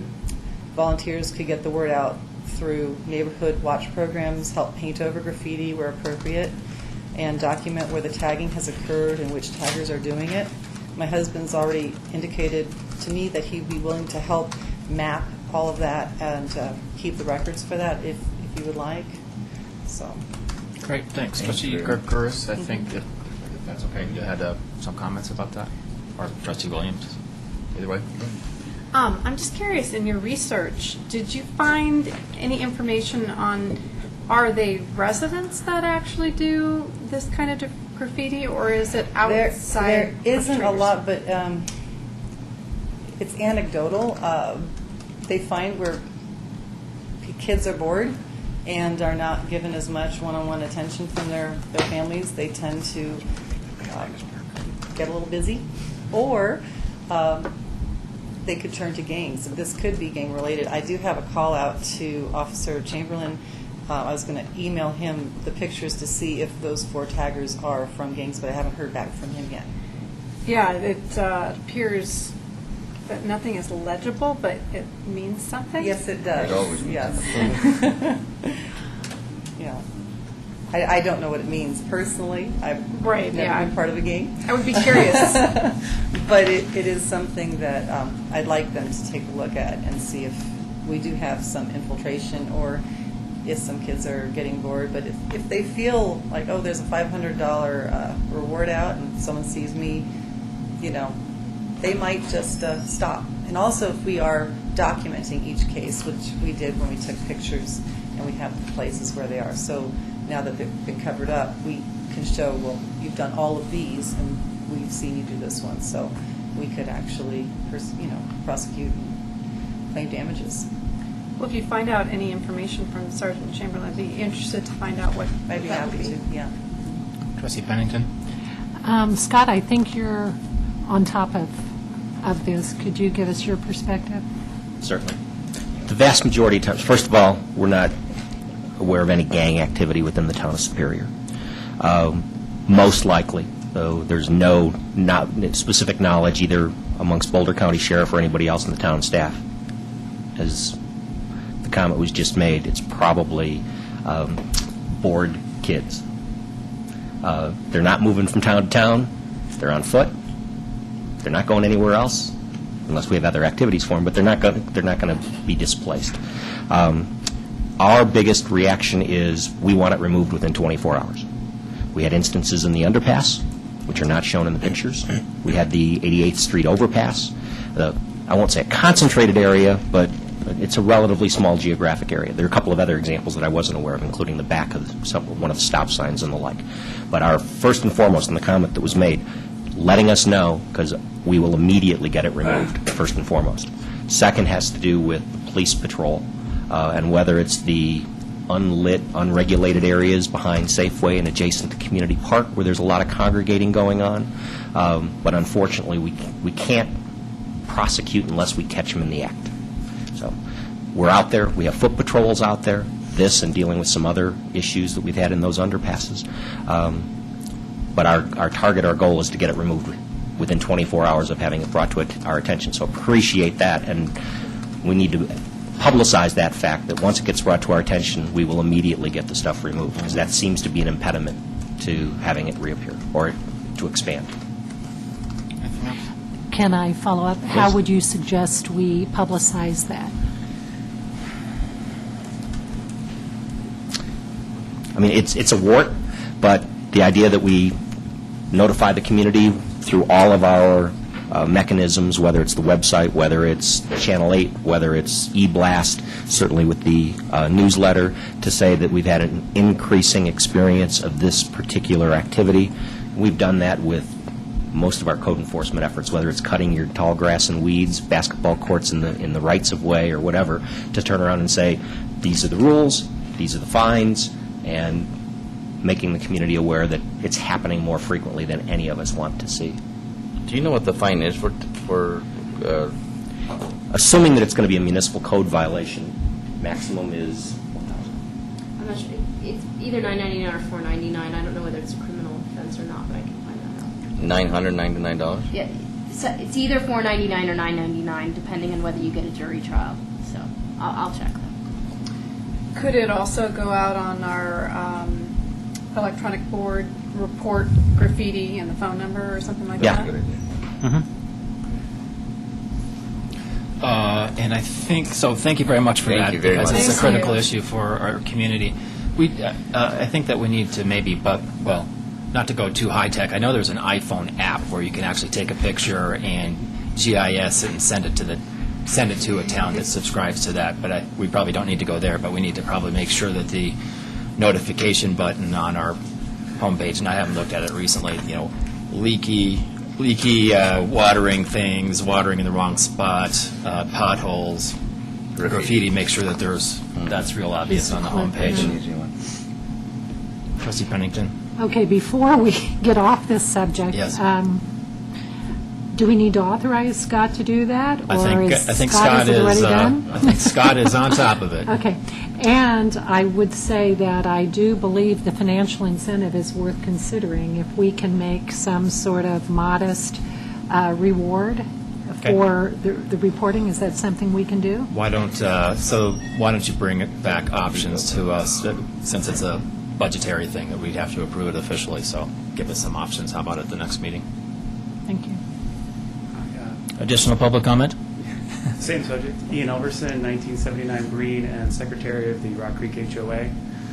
Given this certainly affects the HOA, I mean, it would require a vote to do it, but I'm sure the HOA would be happy to co-post any guidelines that the town would like the residents to follow on how to report Great. graffiti. Yeah, maybe put it on your You could do our newsletter or our newsletter or webpage or whatever. I think that'd be very helpful. You can coordinate the content of that as well. Okay. Additional public comments? Maximum penalty is $500 per violation. Not $499.99. If you tag I three don't know, different it's spaces, $4.99. it's It's $500. So. If you buy before midnight, yeah. Does this usually happen at night? Do you know? Again, we've not seen it. Yeah, When it's been brought to our attention. I would think. Yeah. Yeah. I think so. Okay. Additional public comment? Let's see. I think we have enough time. George Kessler, how about the water bills, put notification in there? Yeah, I guess, What, I'll let staff, how about we'll just, staff, whatever you think is Great appropriate, why don't you go ahead and do that? How's that sound? Yep. Yep. All right. Additional public comments? Seeing none, we'll go on to item number 6, presentations, which we don't have any this evening. Item number 7, consent agenda. And on the consent agenda is approval of the minutes of the June 18th, 2010 Board of Trustees meeting, acceptance of the minutes of the Historical Commission meeting, approval of a liquor license renewal for Buffalo Wild Wings Grill and Bar, approval of a liquor license renewal for Old Chicago of Colorado, Inc., and that's it. So, I don't Oh, we have one. don't think we're spending any money. Trustee Penny. Trustee Pennington? Is this to approve the minutes? Yes. I have a change. So Is it what, too late? if it's if it makes big meaning content changes, to do it now. If there's dates or typos or minor things, you can do that with Phyllis offline. I think it's the first. Okay. If I might, on page 3, under public comment on consent agenda and non-agenda items, third paragraph, Rochelle Rittmaster Sagamore. I just didn't feel that the way in which we summarized it captured the fact that she's opposed to organized sports in Town 9. And I believe that was the essence of her comment. It almost appears that she's in favor of directing organized sports into Town 9. So if we could just double-check that and then clarify that. Okay. Trustee Williams? One other thing, the approval of the minutes of June 18th. Yes. It's to Typo, yeah, 28. typo Okay. 28. All right. Anything else? All right. Well, entertain a motion to approve the consent agenda by Trustee Williams, second by Trustee Gregouris. Further discussion? All in favor? Unanimous. Thank you very much. That brings us to what was 7E, adoption of a resolution accepting the Great Outdoors Colorado grant. And Trustee Gregouris, this was for you? No, this is Trustee Pennington. Oh, Hanson, sorry. I'm having a little brain block this evening. I had just questions on some of the narrative that it seems a little misleading. The first one is under background, the last sentence. It says, Board of Trustees finalizing options for the park in May 2010. And I don't recall us finalizing options because there's still a lot to be discussed. I'm wondering what kind of impact that will have moving forward. If we approve this tonight, will that change anything? Are we approving anything? I'm sorry, which page are you in, just so I can... on the cover memo? Under background, the last sentence in the first paragraph. The planning for Community Park East has been extensive with the Board of Trustees finalizing options for the park in May 2010. Then the second paragraph towards the end, it says with the design already in place. And then, of course, on the follow-up items, again, I just want to reiterate that the parking concern going from 2 to 1, that is just an alternative that we're going to see what it costs. But, yeah. So Mr. Randall. During the board's last review of the 90% engineering drawings, the board had come up with, I believe, 3 different bid options. The size of the dog park, the number of parking spaces, and for the life of me, I can't recall the third. The covering for the dog park, the grass? Whether it's grass or gravel, or some combination thereof. The specifications are being prepared for that. Okay. No, this has to do with, are we willing to accept $150,000 in state money? None of those are going to be significant enough items. And based on the agreement, it talks about you can't take this money and all of a sudden spend it at Town 9. Okay. You can't turn around and decide we're going to put in a driving range instead of a disc golf course. Those would be material changes that would require an amendment to the agreement. The fact that you go from 48 to 24 parking spaces, the fact that you have half grass and half gravel, those are not going to be material changes for the purposes of accepting the grant. If there are other design items that the board wishes to raise, please let us know, because specifications are in the process of being prepared right now. But the guidance that we were given was those were the 3 items that you wanted to have cost differentials brought to your attention when it comes time to approve a construction contract. Trustee Williams? So if only 2 amenities occur and not 3, that's a significant change? That probably falls into the It probably would. If you turn around and said it was going to be a six-hole disc golf course and it was going to cost $6,000 instead of $9,000, I don't know that it would rise to that level, but if the board is having angst about the scope of its proposed plan, please let us know, and sooner rather than later. One other thing, if one of the amenities is moved to a different location, would that be a significant Yes. change? Yeah. And that would be a deal breaker as far as GOCO grant? It would necessitate, I wouldn't call it a deal breaker, it would necessitate an amendment to the agreement, which only the executive director of GOCO can authorize. And then how likely is it that the GOCO grant would not be the full $150,000? Only if our costs became significantly less. We ran into that on the Asti Park renovations, where some of the work, the price tag came in significantly less, and I believe instead of the $99,000 we were to receive for Asti, we received between $65,000 and $70,000 for it, because our total costs came down. So there's no possibility that GOCO could pull back on some of the amount? No, they could. They have an out there that says that their funding at this level is contingent upon lottery sales. Yeah, that's what I read, and was wondering if there is... There's no history of that. Okay. Okay. Any other discussion? Trustee Pennington? I'm going to raise the issue of the investigation into the single lane of parking, and please inform me if it's inappropriate at this time. I was a little discouraged to, I was at all the board meetings, and I participated in the board meeting in which this subsequently followed, and I don't recall us as a board directing any investigation into a single lane of parking.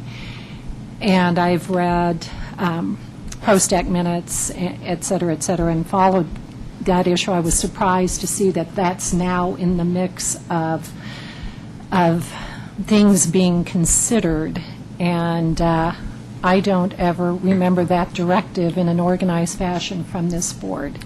I think, and I can be corrected, certainly, and I don't have the minutes in front of me, I thought it was put out as these are options that the board could pick from when it comes forward. The location of the fence, I think there was a discussion about the width of the circle, too. I don't think that got into that one, but also the parking was... It wasn't even so much single versus double loaded. It was, do we need this many parking spaces? Right. So there was a very quick discussion, well, that could easily either be accommodated by having a smaller parking lot, whether it's double loaded on the and condensed, or whether it was a single load and the entire area that has currently been provided but not as deep. But there was discussion at the board, wasn't at ProStack, it wasn't, I don't know from any other source, that said, if it's 48 spaces, do we need that many spaces for this kind of an amenity? I agree with you, Scott. I recall that aspect of it, the 48. I recall the suggestion from the mayor that planters actually be put in the corners to make it a little more landscaped and thus reduce slightly the number of spots. But I don't recall any halving of the parking numbers, and I certainly don't recall any single lane design rather than double width. And the concern is, since it has now been, it has morphed into very specific detail about reducing it in a specific fashion down to, I've heard anywhere from 14 spots, and tonight I'm hearing 24 spots. Half of what was originally presented. If memory serves me correct, and if it was 48, then it's 24. If it was 42, it might be 42 and 21. But it was half the number of spaces originally in response to a board query that said, do we need to have that much surface parking if this is going to be a predominantly local, resident-used amenity? Right. Well, I'm just trying to address the arbitrariness of a number. I'd have to go back to the May meeting and see who raised it and how many heads nodded. Right. Because, I'm familiar enough with the board to know that sometimes these things that are said generally get interpreted specifically and then morph very specifically into a proposal. I just want us to be careful on something as important as parking, because if in fact we underbuild it, there is the law of unintended consequences that on that narrow Honey Creek path, we might have overflow. So I want us to be very careful about what we put in any design proposal to allow us maximum flexibility. I mean, we can reduce it, let's say it was 42, possibly a reduction to 35, possibly a reduction to 30, something less than having it as well. So, for whatever that's worth. Trustee Gregorius? Yeah, I mean, I think you bring up a legitimate concern. Although I'm not sure if there's anything to do with adopting these resolutions. I think we need to move ahead and vote on this resolution. And I just for wanted to local get clarification revenue. on Because that. I think we're going to have this discussion in other discussions about the final.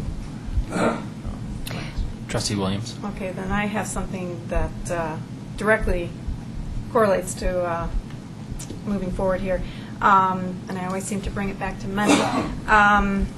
So I'm curious about the $213,000 for the Conservation Trust Fund monies.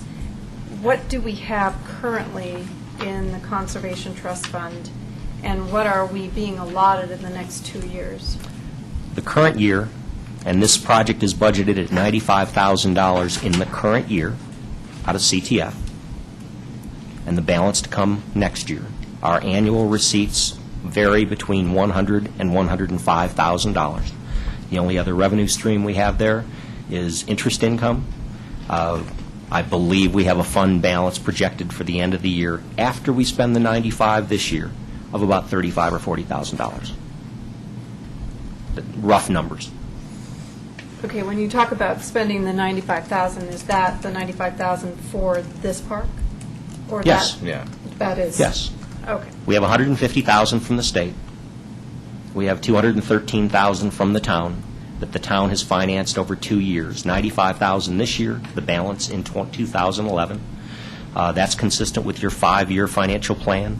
That's consistent with the budgetary recommendations that were made to you last fall by ProStaff that said these are our prioritized improvements, and this is how we want that $100,000 to be allocated. So the Conservation Trust Fund for, currently, we have about $105,000, roughly. More than that. Okay. And then what are we getting next year? What's the amount? Another 100 to 105. Another 100 to 105. Okay. And those amounts are based on lottery funds, correct? Yes. Is there a chance that they could be less? Always. Always. Chance there could be more. History tells us that we get between 100 and 105,000 each and every year. What's the least we've ever gotten? On my watch, in the 4 years that I've now been developing the budget, never under 100. Okay. And then the other question is, will that adversely, by spending this amount, 213, from the Conservation Trust Fund, will this adversely affect any of ProStack's budget for other agenda items? No. That is their budget. For only that? It is their budget. They have prepared a 5-year capital plan allocating roughly $100,000 each and every year in lottery proceeds that we receive for the Conservation Trust Fund, and they've given you a 5-year plan on how they want to spend it, including $95,000 this year and the balance next year to complete this particular improvement. So they have other projects in 12, 13, 14, and you're soon going to see projects for 15. So, in other words, it doesn't adversely affect anything that they have planned? Not that they have planned. Oh, great. All right. Thank you.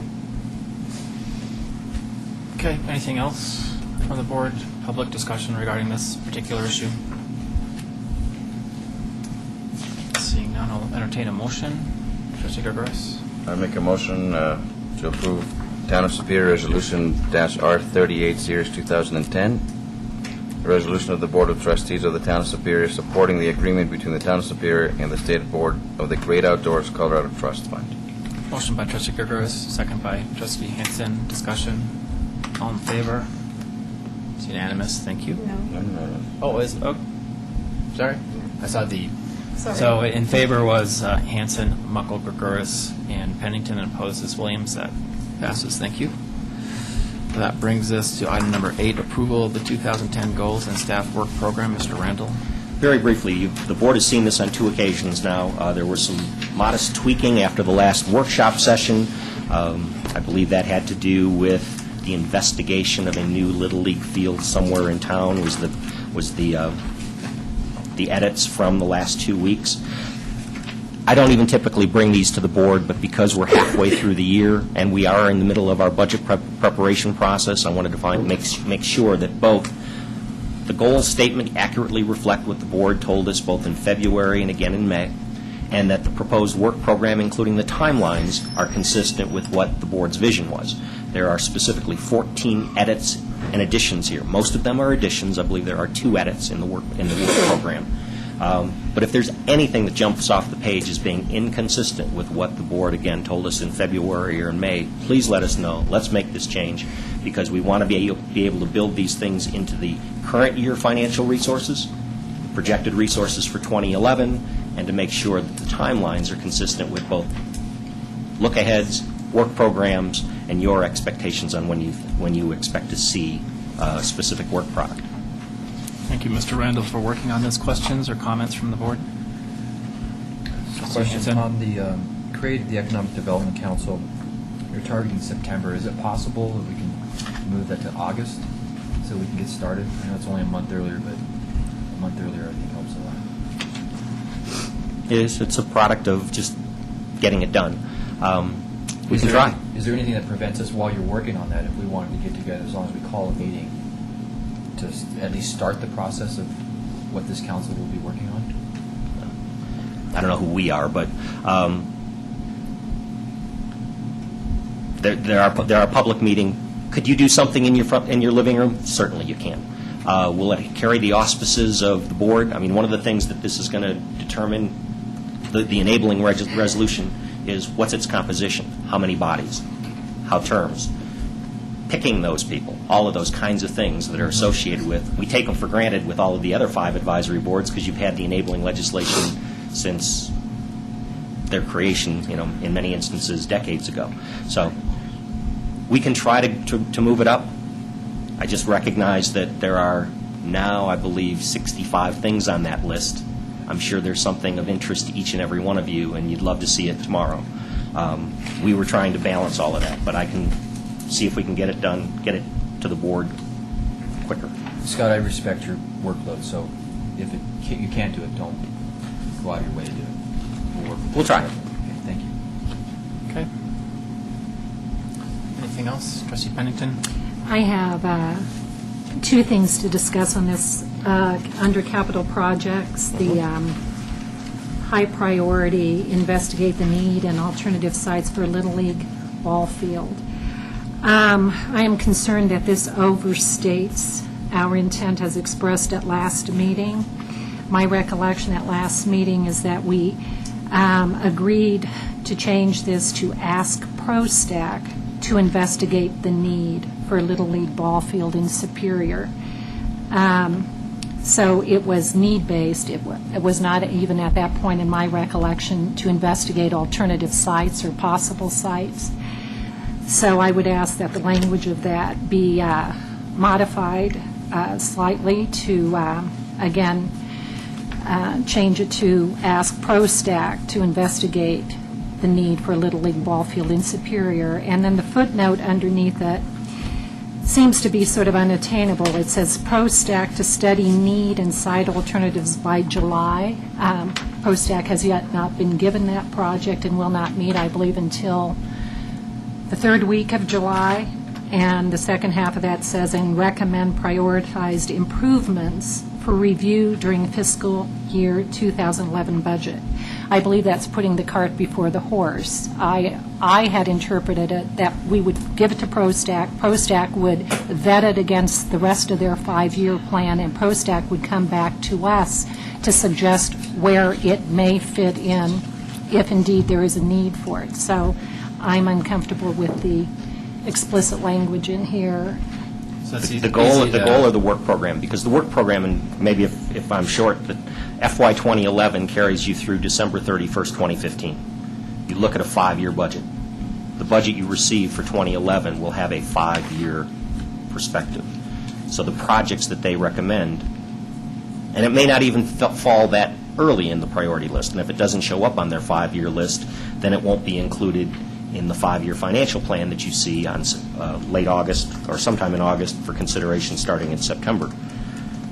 Well, we know that it can't start anytime soon since the previous action item, we just spent all the money through 2012. The question, though, is, to me, it's overly explicit as stated in this high priority category.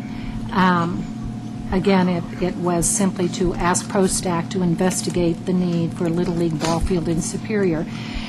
And in fact, if ProStack is not meeting to the third week of July, and there is a whole investigatory process that we're asking for, will they even be ready to propose anything for this budget cycle, what's the budget cycle? August to before the 2011 budget approval process. I will be giving the board my recommendations on August 2nd. So, Jim, you're out there. Can we ask Jim to give us his thoughts on this? That certainly would be fine. And I guess, while you're walking up here, I was always understanding that this meant ProStack, not the board. So, I mean, if we need to And the work clarify program that- states ProStack. Yeah, so, but we could certainly put that in there. Jim Payne, 2475 Clayton Circle. I chair ProStack, Parks Rec, Open Space and Trails Advisory Committee. The July date, which I wasn't really aware of, is a little bit, would be difficult, as you know, because, Mayor, because you're involved in the league and some people have come to you. I've been talking to some of them preliminarily, but it hasn't even gotten to the committee yet, for all practical purposes. I don't even know if we've been formally, gotten a formal communication from town management on that. I'm taking it from the board, but I haven't gotten specifics from staff. So I don't know if we'd be able to do it in July. In fact, just from my preliminary conversations, people on vacation, board members of Monarch Little League, it's probably not realistic. So Then my suggestion would be to change it to 2012. I mean, it's a high priority, but it's a long range. It's not going to be done in the next 18 months anyway. Right. I mean, so I guess when I'm, once again, for clarification, I think where I was understanding was ProStack was currently, not currently, but in the future was going to discuss whether or not there's a need, and if there's a need identified, I mean, they could either report back to us that there's not a need identified, then we're done, or if they have identified a need, then they could work on sites. I don't think that they're necessarily contradictory, especially since we don't have any money in the budget for a long time out now. Right. If I might, this becomes sometimes a self-fulfilling prophecy. It's also our communication with our residents. And to the extent that it overstates the process or inaccurately states the process, I would like to have the language modified to bring it in line with what our intent was. Sure. So maybe we'll just say that, if, as opposed to having this whole thing come back to us in terms of approving it, I would just say modify ProStack is evaluating the need for a Little League baseball field, and I don't know if you can report back something by in August or, I mean, once again, there's no big rush. August is doable. Right. Yeah. And in that case, can we take the footnote out of the report entirely?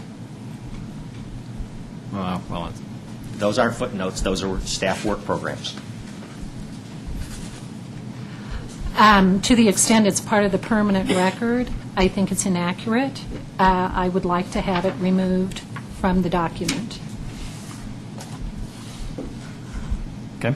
I don't think it does anything in particular, but sure. No, we're going to pursue it anyway. We're already started, as you know, so we're going to come back to you with what we think the need is, and we're talking to people now. Great. So August, we can take it out, and the understanding is that they're coming back in August. Okay. And then my second amendment to this would be under economic development. Currently, it's been placed under long-range high priority.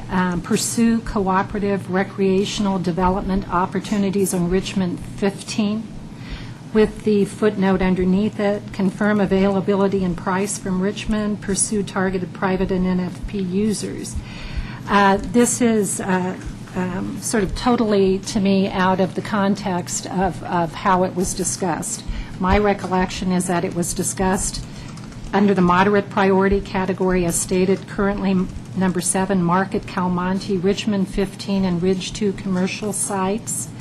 And as part of the sub-conversation for the Richmond 15 part of this, we also brought up the interest of some vendor in soccer fields, et cetera.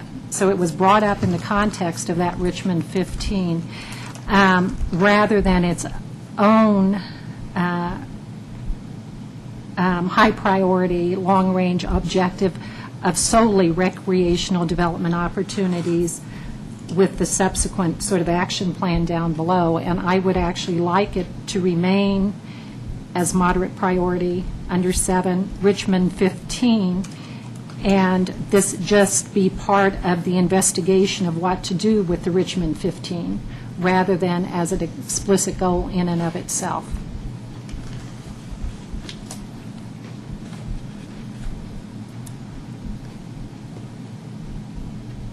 I don't have any, I think they're all part and parcel, so whatever works. I mean, currently, we actively market Calmonte, Richmond, and Ridge 2, so I mean, I don't really care what priority. We do it every single day, every year. We have marketing materials for all these things, so, in terms of where the location is, I don't think it makes much difference, and if we want to put the recreational opportunities under that. Again, I think people look at this, residents look at this, they take these objectives literally, and I just as soon see it pulled back and included as part of 7. Okay. Okay, we can put the asterisks with 7. Okay, anything Others? else? Okay. I don't think we need to vote on anything, so we'll just take this as staff direction. Okay. Thanks. That brings us to item number 9, adoption of resolutions for North Original Town Street improvements. Mr. Randall.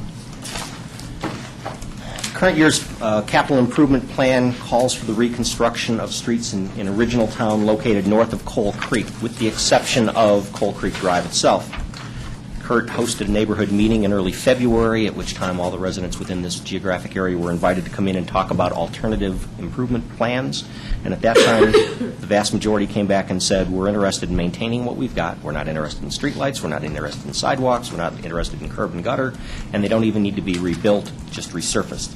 So as a result, Kurt has done some additional exploration to find out what the condition is of subsurfaces and the like, and has come forward with a plan that is before you, including the method of construction, which is similar to what we had recently gone through in the review and evaluation of improvements to Indiana Street. This would be the hiring of a general contractor. We've approved or would be approving individual subcontractors, and the hiring of a construction administration firm to oversee the construction. Those are the two resolutions, one to hire the contractor, the other is to hire a construction administrator. The total cost of those two projects, $535,000, a little bit more than what we'd set aside in the budget. We have $500,000 out of the $1.9 million in street improvements this year. But based on some of the savings we've achieved on Indiana and some of our other projects, we're confident that no changes will be needed in our entire 2010 street improvement program. I would also point out that the general contractors, and I know this whole process of picking a contractor, then negotiating with he and his subcontractors is a little foreign, but at the same time you'll see that they originally bid this project $551,000, and as a result of our negotiation we were able to bring it down to the stated price of $482,000. Great, thanks. Do you have a presentation about any of that? Okay.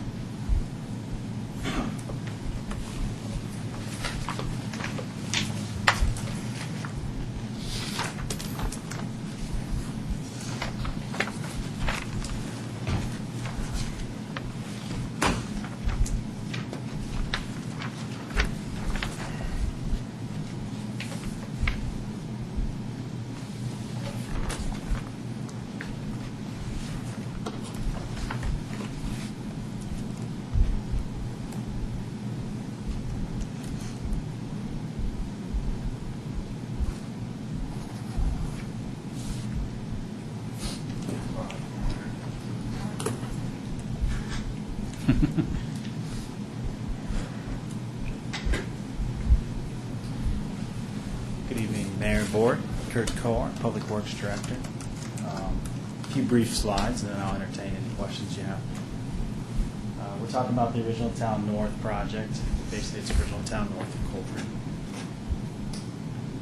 As we stated, on February 11th, we had a meeting with the residents in this area, and we had 80 notifications go out, only to the people that were going to be affected by this project. We had 6 attendees at that meeting.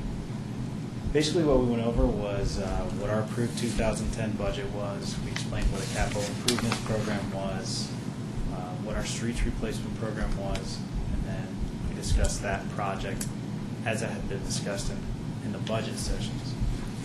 What we said was we were there with a clean slate to discuss the residents' ideas and their opinions and options that we could do for this project. We didn't go into this meeting saying, here's what we're going to do. We just said, we don't know what we're going to do. We just know we have money budgeted. You tell us what you want. So we had considerations based on 3 major areas. Streets, you want them reconstructed like we did south of Coal Creek. Do you want just an overlay? Those types of things. You want us just to not do anything with the streets and just patch the areas that are very bad. They decided they liked the overlay idea. We looked at curb, the gutter, and the sidewalk, and we said, well, we can leave what you have. We can repair where it's cracked. We can come in, we can put in curb and gutter, but no sidewalk. Or we can come in, we can put in curb, gutter, and sidewalk. Or we can do option D. What do you want?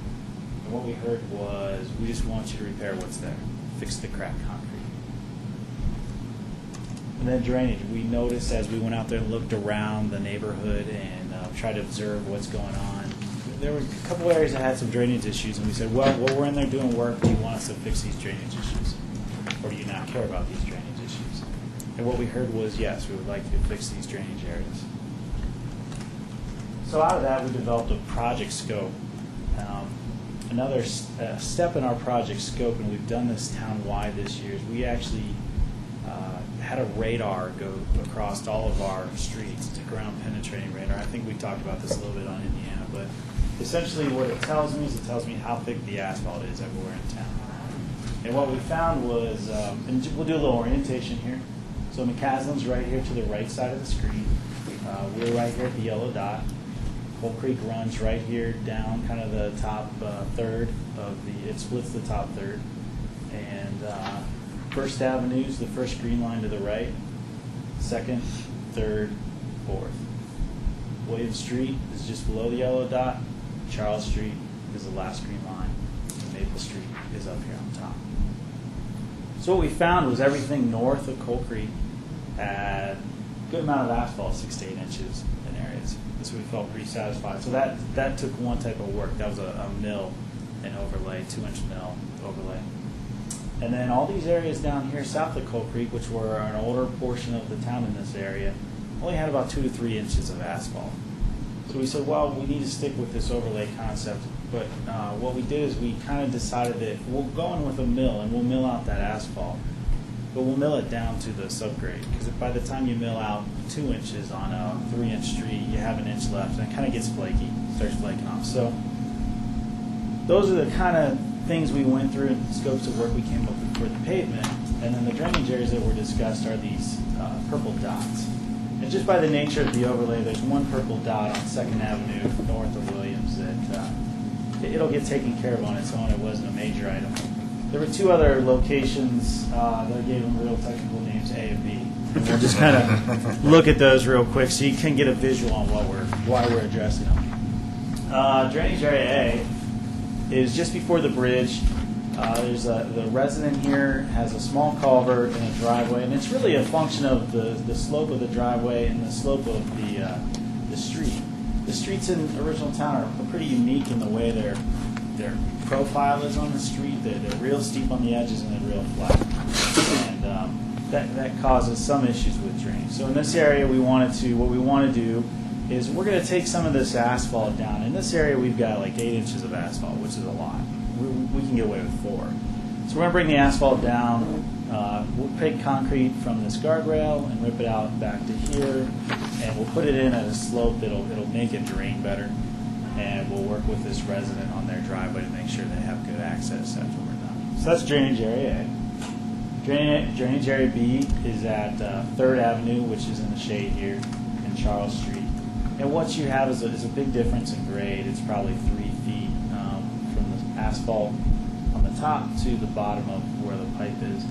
The road narrows there, and the drop-off itself in the deepest area is protected, but there's still some areas on both sides and even around the curve where there's a little bit of drop-off and presents somewhat of an unsafe condition. So what we'll do in this area is bring this up to grade, install an inlet, remove this fence, and again, we'll work with this resident. This resident has a gorgeous property, and we'll work with them to make sure we restore anything in this area that we might disturb. With that slide, I'm sorry, before we move on, I think if I remember correctly, that guardrail, fence, whatever, was put in because there's the people could get into the drainage area there. Is that what that was about? Yeah. And what you're suggesting will obviate the need for any of that. Is that correct? Yeah, essentially what we'll do is bring the whole area up to grade so it's safe, so you can essentially drive around in that area and you don't fall into anything. Thanks. And with that, I'll open it up. Simple project, pretty straightforward, but I think there may be some questions. Questions from the board? Trustee Williams? Yeah, I have a couple of questions. The contract with Taylor Coors, is that how you say Yes. that? Our current contract? What? Our current contract or what we're proposing? I'm just wondering, like, why they're not separate contracts? Because they're separate jobs, or why are they lumped together? I mean, I'm sure there's a reason. I'm just curious. Yeah, there's some nuances in there. One reason is as a change order, we were able to get to this meeting. We were able to put this together within a week and get to this meeting and gain 2 weeks on the project, basically. And really what that did, it allowed us to use some of the time that they're already out on Indiana to get an overlap on the project, so we saved money in that case. We were able to, I think we negotiated $10,000 to $15,000 out of their general conditions, which pays their staff. So we were to save money by doing the change order that way. The second reason why is when you look at the change order in the packet, you'll see there's a line item around $15,000 for the 3.5% fee. There's certain elements in there. In one element, it says allowances. I think it's $41,000 on the change order. That element was $76,000 as a separate project. But we felt we had some of these allowances already in Indiana. By doing a change order, we can make use of that. Now, how that helps us save money is that 3.5% fee is based off the allowances. So, and we don't necessarily, allowances are a line item where we say, hey, we think we have this work. Maybe we do, maybe we don't. Or if we do have the work, we can't really nail down how much, so we create the allowance. So sometimes it's a number you may not spend. So to put a fee on top of that number, it's really kind of, you're giving them money on, you could be giving them money on work they don't do. So by putting it on the change order, we save money in our allowances as well, 3.5% of $40,000 roughly. So those were the two reasons. And then of course we accelerate the project schedule, which, the project's the same length for the residents, but we just want to get it out of the way. We can focus on next year's project sooner. Okay. I knew there was a good answer, and it had to do with saving money, and I like that. And then I was also curious why, let's see here, I think I lost where this was in here, but there was something about there was only one contractor that came to the table. There was. We issued this RFP based off our short list of general contractors, and that would be Taylor Coors and ECI. On bid day, ECI contacted us, and they also sent a follow-up letter saying, one, they didn't feel like they could, they felt based off the fee that we agreed to with Taylor Coors on Indiana, that Taylor Coors would be similar in nature to that, and they just felt that Taylor Coors was being that competitive that, one, they would have a challenge competing with that, and then two, their staffing levels at the time with their projects, they may have an issue with schedule as far as how fast we wanted to get it done versus how fast they can deliver. So those were the two reasons. What ECI did for us, just to maintain some of the integrity here, they did go and get some quotes. They did some development of their competitive bid before they made this decision. And they provided me those quotes on the major portions of work, like the asphalt and the concrete. So I was able to compare the direct work quotes of what ECI was getting versus what Taylor Coors was getting and feel it was competitive. Thank you very much. Additional questions? Mr. Gross? Yeah, just a very quick question. I know this is a little bit off the topic here, but how is Indiana coming along in terms of the time frame It's of going well. completion? We're on schedule. We've lost 2 days due to weather, and we're trying to figure out how to pick that back up. As soon as we opened it, it was dry all of July. As the day we opened it up, we got a pretty good rain. So, we lost a few days, but it's not holding us back. We should be putting aggregate base in starting tomorrow or the next day. So what do you expect completion? Right now, we're still on target for before school opens.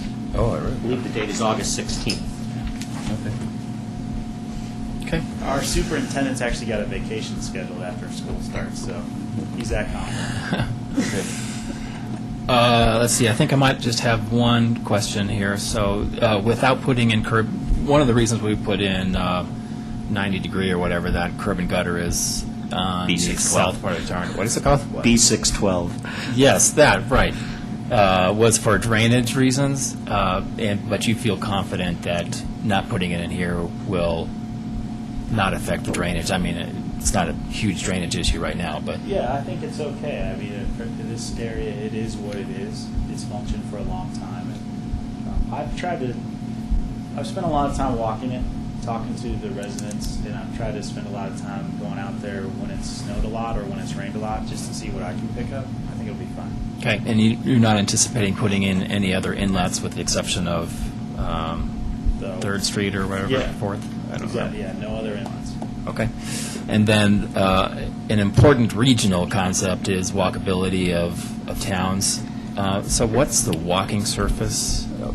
You showed us pictures that had the roadway, that had a drainage pan, and then some asphalt next to it. Is that what's anticipated? This middle picture is essentially kind of what the edge of the streets look like. This left side would be the road. This right side would be it's about a 3 to 3.5 foot asphalt surface. So that essentially is your walkability. That's your walking mode in original town. It's the same width as just concrete sidewalks. And is there a downside to put concrete in there?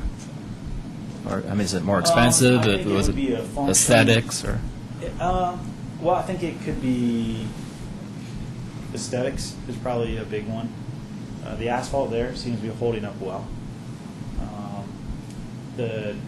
When you start to get into the vertical curb and gutter, where you've got 6 inches where you go up and then over, you can form that easier with concrete. That holds up better with concrete. Mm-hmm. No, I don't.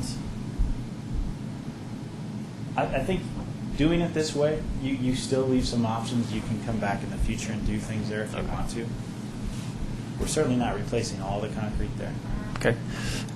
So, that's fine, just so long as there's a walking path along all the streets there that people can actually walk and not be in the streets. I guess that satisfies sort of the need that we have for walkable communities. And I think the speeds are so slow it's probably not a big deal. But, for safety reasons, you clearly want to delineate what's a driving surface and what's a walking surface. So I guess that this is a reasonable compromise, but have just a little bit of concern about that. That's what, through the meeting, which wasn't a significant representation, but also just through walking the neighborhood, I think that area is okay with what they have. Mm-hmm. Okay. Those are all my questions. Any other questions, comments? Questions or comments from the public? 1, 2, 3, 4 public. Okay. Seeing none, I'll entertain a motion for 2 resolutions.